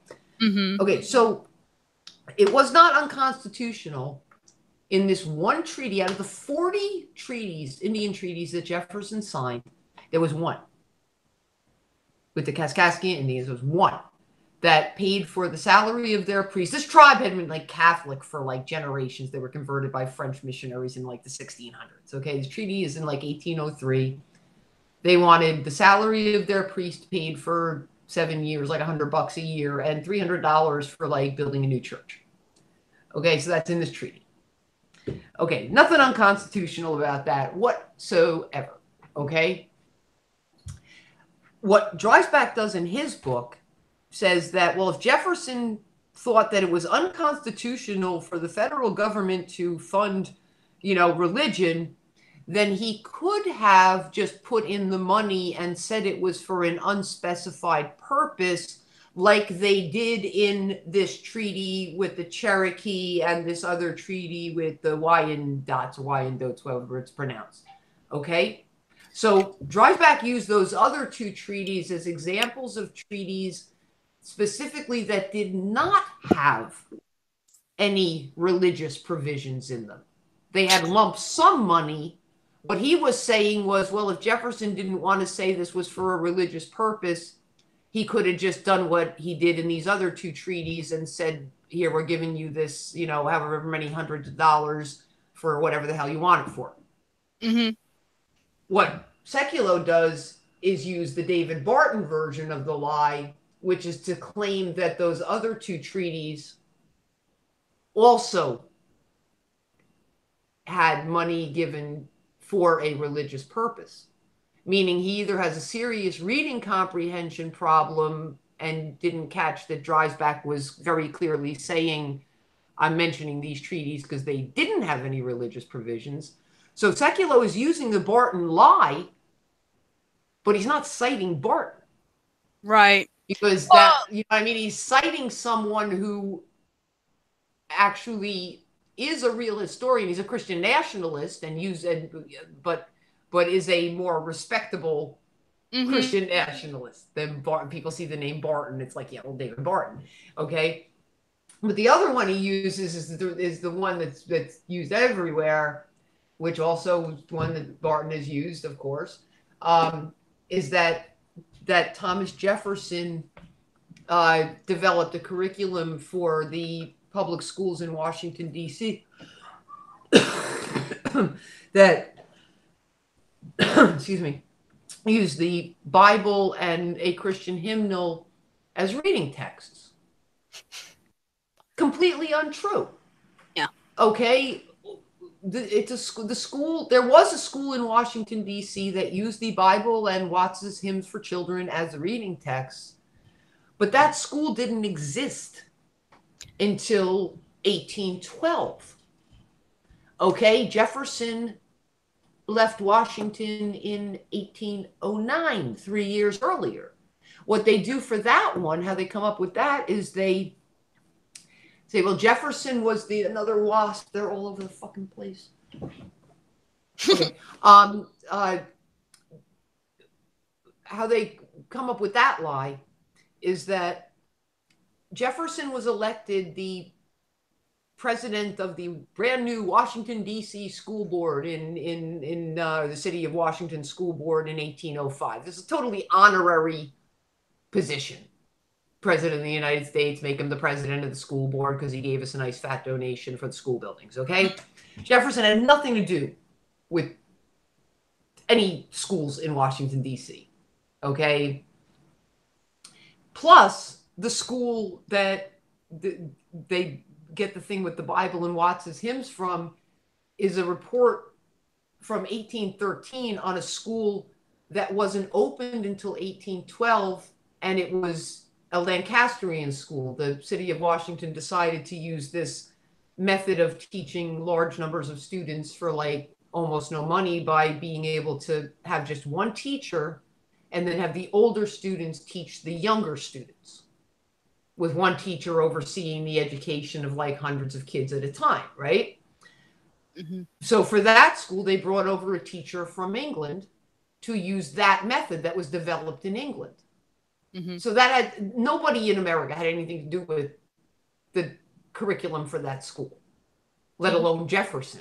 But Sekulow actually used those two lies, among others, used those two lies in the letter he just wrote a few weeks ago to the DODIG, defending the Bibles on these POW MIA tables. Well, to say that, look, if our founders didn't think this was unconstitutional, they certainly wouldn't think these Bibles are unconstitutional. Well, and that brings up 2 points. One being what they thought 120 odd years ago isn't completely relevant to today. That doesn't even matter because these things are like none of these things are true to begin with. Besides the fact that they're outright, in some cases, outright lies. They're just right because they're not even true to begin with, so it doesn't even matter. Exactly. Like if it's a thing about like when it was done or this or that, because these things never happened. They are outright lies. So Sekulow, who what was you brought up before, where he was with the DMZ flag, saying that MRFF is rewriting history. Exactly. No, Sekulow just wrote this letter to the DODIG in which he includes 2 absolutely blatant lies about Thomas Jefferson and a bunch of other stuff that's pretty damn sketchy, like, well, sort of true, but kind of omits part of the story kind of things, like not outright lies, but not exactly like really being honest either.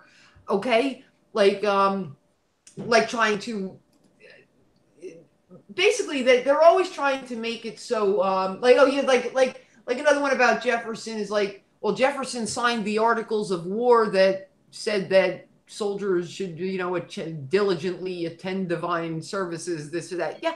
Okay. The Articles of War that Jefferson signed in 1806 did contain that thing, that about soldiers diligently attending divine services. Okay. Right. They earnestly recommend that the soldiers diligently attend, whatever. Okay. That was from the Revolutionary War and was more of a regulation because they were having a problem with soldiers misbehaving in and around places of worship and pissing off the citizens who, a lot of whom didn't think we should be fighting the damn war anyway. Okay, so the Articles of War that were signed when Jefferson was president, what it was they needed to update the Articles of War, but how they did that was just by adding like 30 new regulations, but they didn't get rid of any of the old ones from the Revolutionary War. So Jefferson signed the new Articles of War in 1806 that did contain that old Revolutionary War regulation, but the way Sekulow words it makes it sound like Jefferson approved of the government telling soldiers you have to go to church. No. What Jefferson was really signing was like the approval of the 30 new regulations. Right. But the old ones were still in the Articles of War. So he was signing them. So it's not technically a lie that he signed the Articles of War that had these words in them. Right. But the thing is to associate all of it with either Jefferson or second choice is Madison, because they are the 2 presidents known for being the strictest about separation of church and state. So if you can say, well, even Jefferson would have been okay with this. Well, I think that brings up a good point, is that, people like Jay Sekulow and his ilk, you would think how they spout their rhetoric that they're just so smart, they should have no issue finding out this information, and to kind of turn it around concerning the Red River Valley fighter pilots and the whole POW tables, is that I had PM'd you today how excited I was. You had meant, and we'll get to this a little more in depth, is that there, as far as source material for me personally to support the River Rats being the initiator of the tables and yada, yada, yada. And all you had mentioned to me last night, I think it was that, it was a children's author's book who had numerous sources and yada. So today, just on a whim, I typed in, now I'm a stupid atheist, so I just typed in children's book about POW tables or something, and like the third or fourth link provided in Google search was, lo and behold, Margot Thies Raven's book, American's White Table, which in it, and Chris can expand on this, she discusses, and even better for me, for throwing in some source material and other information, I found a video clip from C-SPAN, Book TV, which when I had TV, I actually watched religiously every weekend. I found a clip of her reading the book. Yeah. If I can do something that simple with my resources, now Chris's resources for information are much more vast than what I have. She has access to shit that I can't afford, but she has good reason. I can't afford it either, but I do it anyway. You have a very good reason for it, though, because I have to. I can't not have these. Right. We're talking about like archive subscriptions to a lot of. Right, and for me, I can't right now justify the expense because I'm on very limited income. But if I could find that with a simple Google search based on children's book about it, basically is what you told me. Why couldn't Sekulow et al. Find out the same information? Well, no, and here's the thing. If they Googled now, they would find my things that I've written explaining what the real history is. And this is where it gets so bizarre. It's like, right. Well, I think I did in one piece I wrote. I think I actually did. Yeah, you do mention the recommend that Starnes or somebody read that book, and that it was on a 4th grade reading level. Yes, you did. So it might be about his speed or something like that. I think that's what I said, something to that effect. Yeah, and but just to kind of close it out. But just what it was with that book. Yes, it is a children's book that picture book with this explaining what the items, America's White Table, what the items are, what they mean. It's a children's book, but then at the back of it, it's got a couple of pages written for the grown-ups, saying what the history of it is, and then I believe I also read a couple interviews with the author that where she went further, saying she had spoken to POW or not, service members, POWs, whatever, from that era, and this is so she had done due diligence, like finding out the source of the table, okay, but nothing that for me, of course, wasn't enough to verify anything, but it did give me the name of the organization that started it and all that. Then I did further research, and that it was and actually found a video, and the whole the story of that's how I know they met in Thailand in 1967 and whatever. And then searching the old newspaper archives, there are a shitload of articles about the Red River Valley Fighter Pilots Association and how they grew from the little group of pilots who met went to their first big events to the whatever. So you kind of trace it like that. It all matched up what the stuff in the back of this woman's children's book.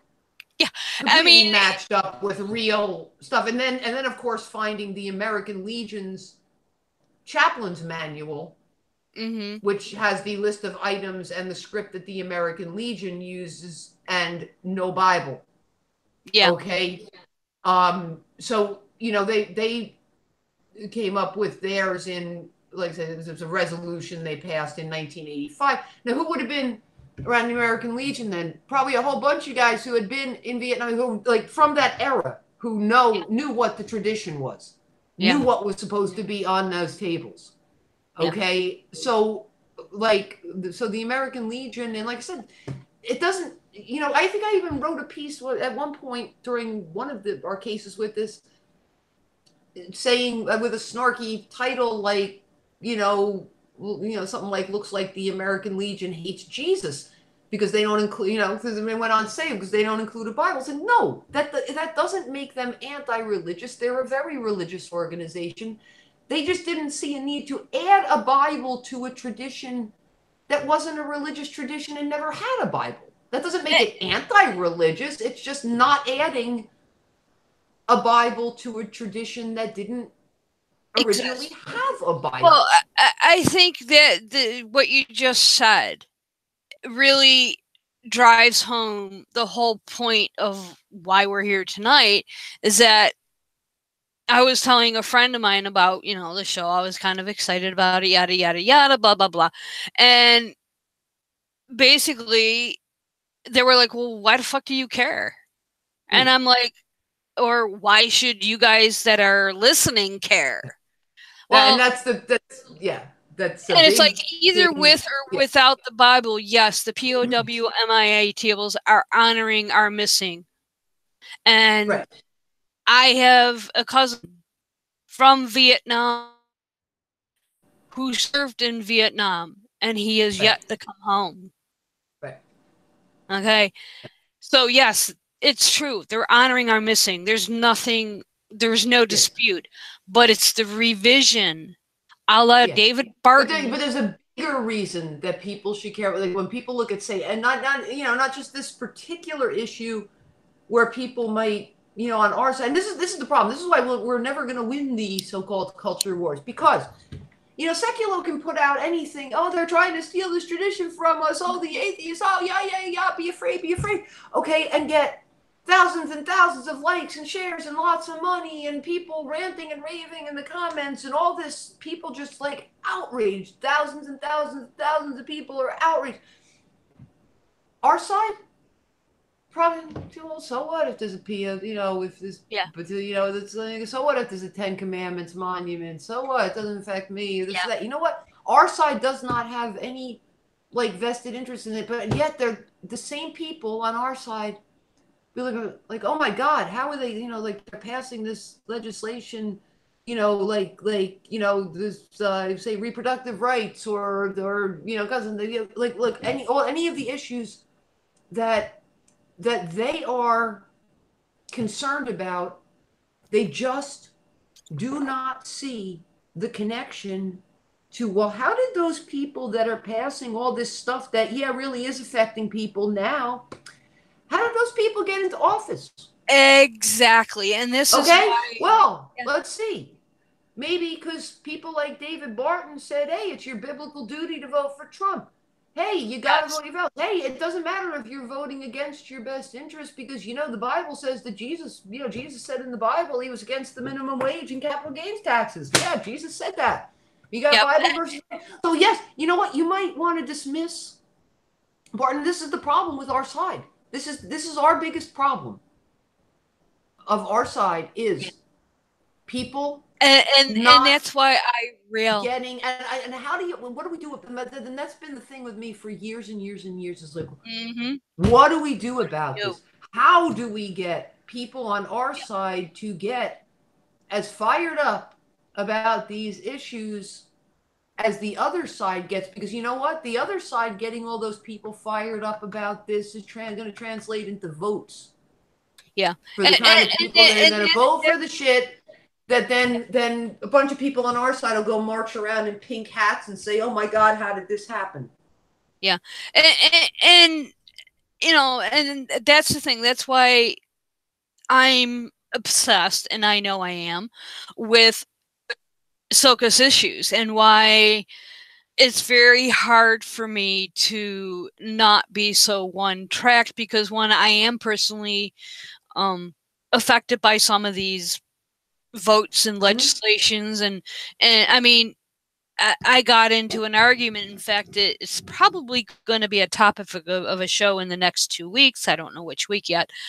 You know, I don't give a shit about whether God exists or not. Okay, that's an academic exercise, but I do give a shit when I have politicians telling me that I'm a lazy fucking moocher based on 2 Thessalonians 3:10. Right. Interpretation is wrong in my opinion. But but then to have, and this is not everybody, obviously, but to have people who are now just starting to wake up, like, oh shit, how, you know, like you said, how did Trump get into office? Right, exactly. And look, you got Trump surrounded by, as soon as it, yeah, Trump, you got Pence, you got, well, and the thing look who Trump is all surrounded with. Trump is being seen as a gift from God by all the crazy evangelical people who we've known about and been afraid of for years, that what if these people really get in power? Well, yeah, Trump, who's not freaking, this not a religious bone in that guy's body, okay? But he is beholden to these religious people and is doing everything. They might as well have gotten, you know, Pat Robertson elected president. It would have had the same effect. Okay? Because like Trump is doing all the things that the craziest fundamentalists who could have gotten in office, like we might as well have Robert Jeffress as president. Yeah. Well, but it's because of the stuff that all the people on our side who are now like freaking out about, like, you know, all the people who, like, you know, 5 years ago, 10 years ago would call, you know, people like me and other people who wrote on like Talk to Action and says, oh, you can, oh no, they'll use theocracy, you're conspiracy theorists, that could never happen in America. Well, you know what? Look what just happened. Well, people like it's happening. People like you, Frederick Clarkson, Bruce Wilson, Chip Bartlett, Chip Burley. You can go down the list of people who were warned of this.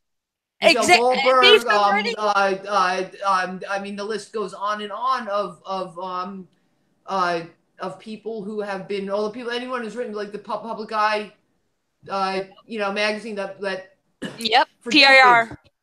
Yeah, I mean, it's like, but anytime we'd start talking about conspiracy nut, Christian nationalism, theocracy, anything like that, it's coming. And people would say, so what? Why? Because there's a Ten Commandments monument? Why? Because there's this? No.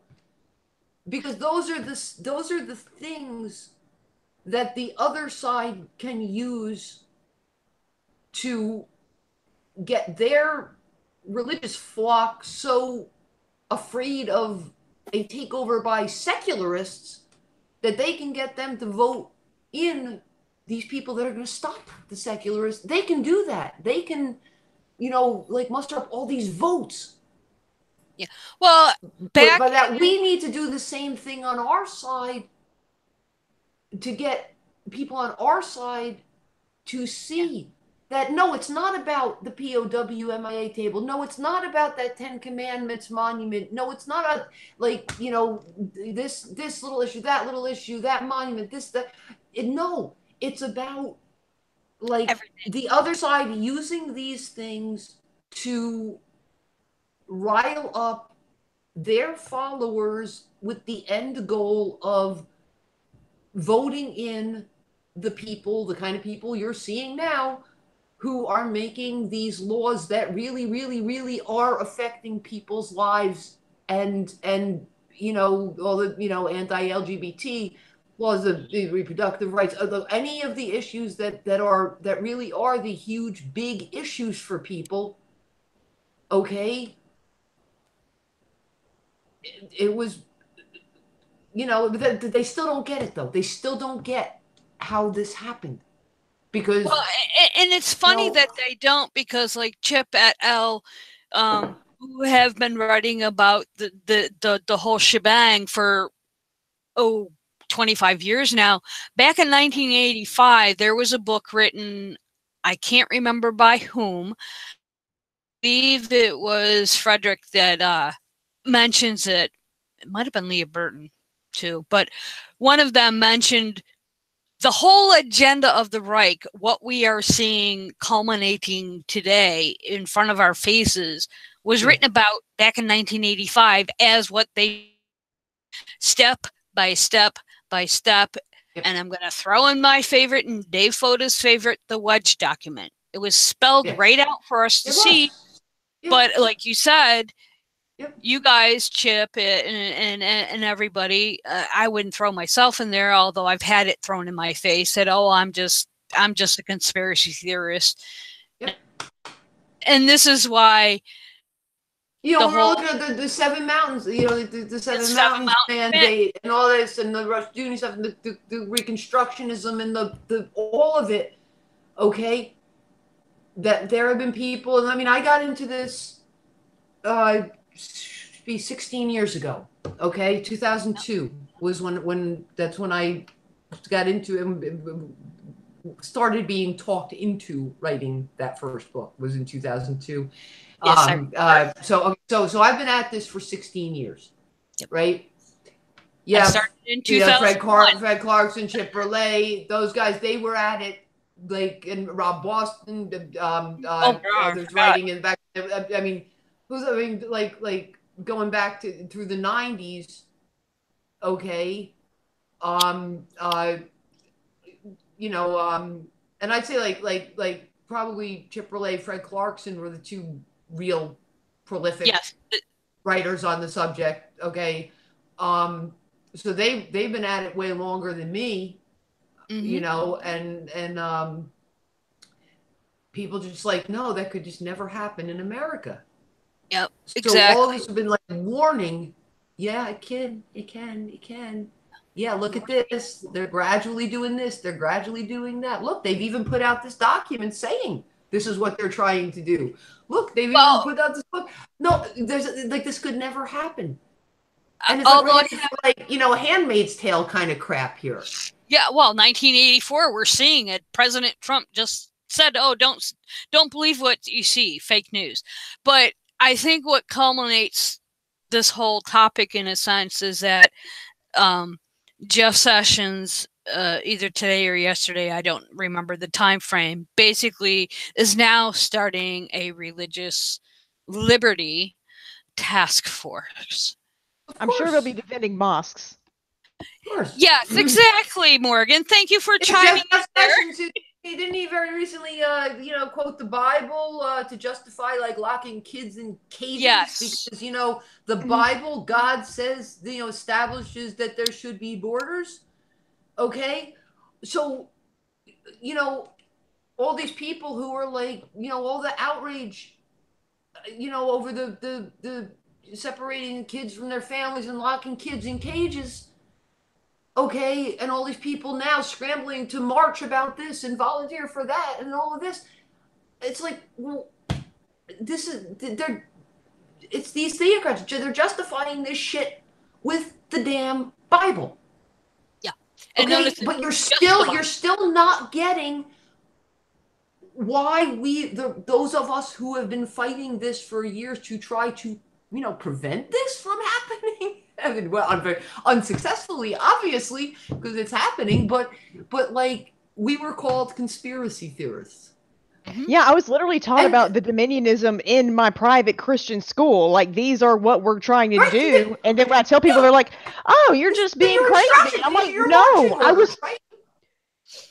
Yeah, like that's what it was. It was like training people up to like believe in this certain way and believe that Christians should have like take back the media and all this other and then these 6 other areas. They didn't call them mountains, but they called them like pillars or something weird like that, or just seven spheres. That's what it was. It was like 7 spheres of influence or whatever. Yeah. And yeah, so like when I talk about this, people just think like I'm crazy, and I'm like, no, like this is, you know, I mean, Betsy DeVos is where she is for a reason. You were taught that this is the game plan, and then they started teaching that this is like, you know, Christian schools, and they made no secret of it, because you know what, they knew. Well, the thing is, people on our side would never believe it could happen, and so they weren't even secret about. And now they're like, "Why didn't you warn us?" And I'm like, I get that.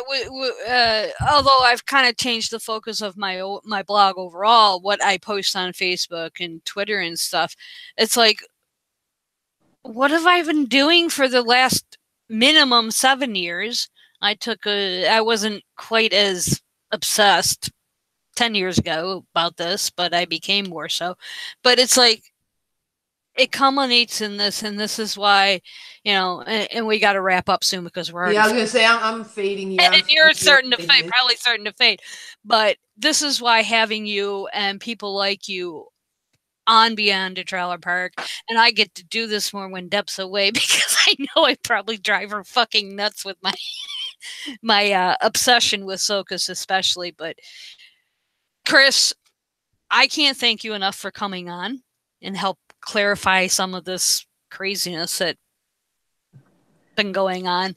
I mean, and it's not just one little story. There's a whole shitload. And thank you so much. Where can we find you, and where can we find Murph? You can find Murph at MRFF.org, and you can find me. Well, I don't know where the hell I am. Yeah, liarsforjesus.com, or just wherever. Liars works. She also writes on the Daily Cause. And are you still running for HuffPo? No, HuffPo got rid of the contributor platform. Well, no, yeah, they did that crazy thing. Like first when they merged with AOL, like it started getting weird, but it was still kind of the same. And then someone new took over, and they turned it into this kind of contributor platform that was turned into such a free-for-all that like people were able to like post stuff that like HuffPo could have gotten like, I guess, in legal trouble for whatever. So they decided to like scrap the entire contributor platform. Like it just got, it was like, so no, HuffPo is now, I don't know what the hell HuffPo is now. It's like half the shit's like clickbait sponsored ads, and like I avoid them like the plague, but sometimes I have to go there for a starting point. Yeah, Morgan, I'm still posting on Daily Co's, here or there. But the best thing if you go to murph.org and sign up to get the Murph emails. Mm-hmm. If there's anything that I've written, it'll be in those email blasts. So, Morgan, where can we find you, my dear? All right. Well, you can find me on the Bi Skeptical podcast with Trav Mamone, available on iTunes, Spreaker, and Stitcher. And you can also find me on Twitter at Mostring. That's MOSTRING. And you can find me on Facebook, Morgan L. Stringer. Awesome. And you can find me on Twitter, Dune9998. That's the easiest way. That connects to both my Facebook and to my blog. And on Facebook, I'm under Beth A. Hambridge. Profile is public, so anything I post will show up to everybody. Chris's work quite frequently. Yeah. And Deb, good God, where do we find her but everywhere? But primarily you will find her when she's not on vacation, traveling the United States at the moment. She's on Holy Crap, the Vlogcast with Fusion and Dribble and Panel. And that's on Sunday mornings at 12:05. And it runs for about 2 hours or so. And they discuss various topics of interest to the secular atheist community, however you would like to phrase it. And she also does have full chronic, but obviously she's on vacation, so she's probably not going to put anything new. And if I say that wrong and she does, just shoot me later. I won't mind. But that's at fullchronic.com. And I think is that where all she's at? Yeah, I think, yeah. It's like, it's kind of hard to keep up with her. She's the more social one of our little group. I feel like I'm like nowhere anymore compared to other people. They used to have like a kind of list of places. Oh, I don't know. Just go to the MRF website. Yeah. But no, Chris's stuff, as I said, I reposted. I know a lot of other people within the community do repost it. Go to MRF. You can find her stuff there. And I highly recommend, seriously, if you want to really know what's going on, go to MRF, follow their causes. I know criticisms that have been, posted concerning MRF, but I find that to be bullshit because of what we talked about tonight. Don't bury your head in the sand, folks, because we're going to be paying for it quite dearly and very soon if we don't stop this shit. We already With are. that, my friends, thank you for listening. And as I said, this will be put up on Spreaker, I hope in a day or two, but it will be there eventually. Deb does that. I have no clue. Peace, y'all.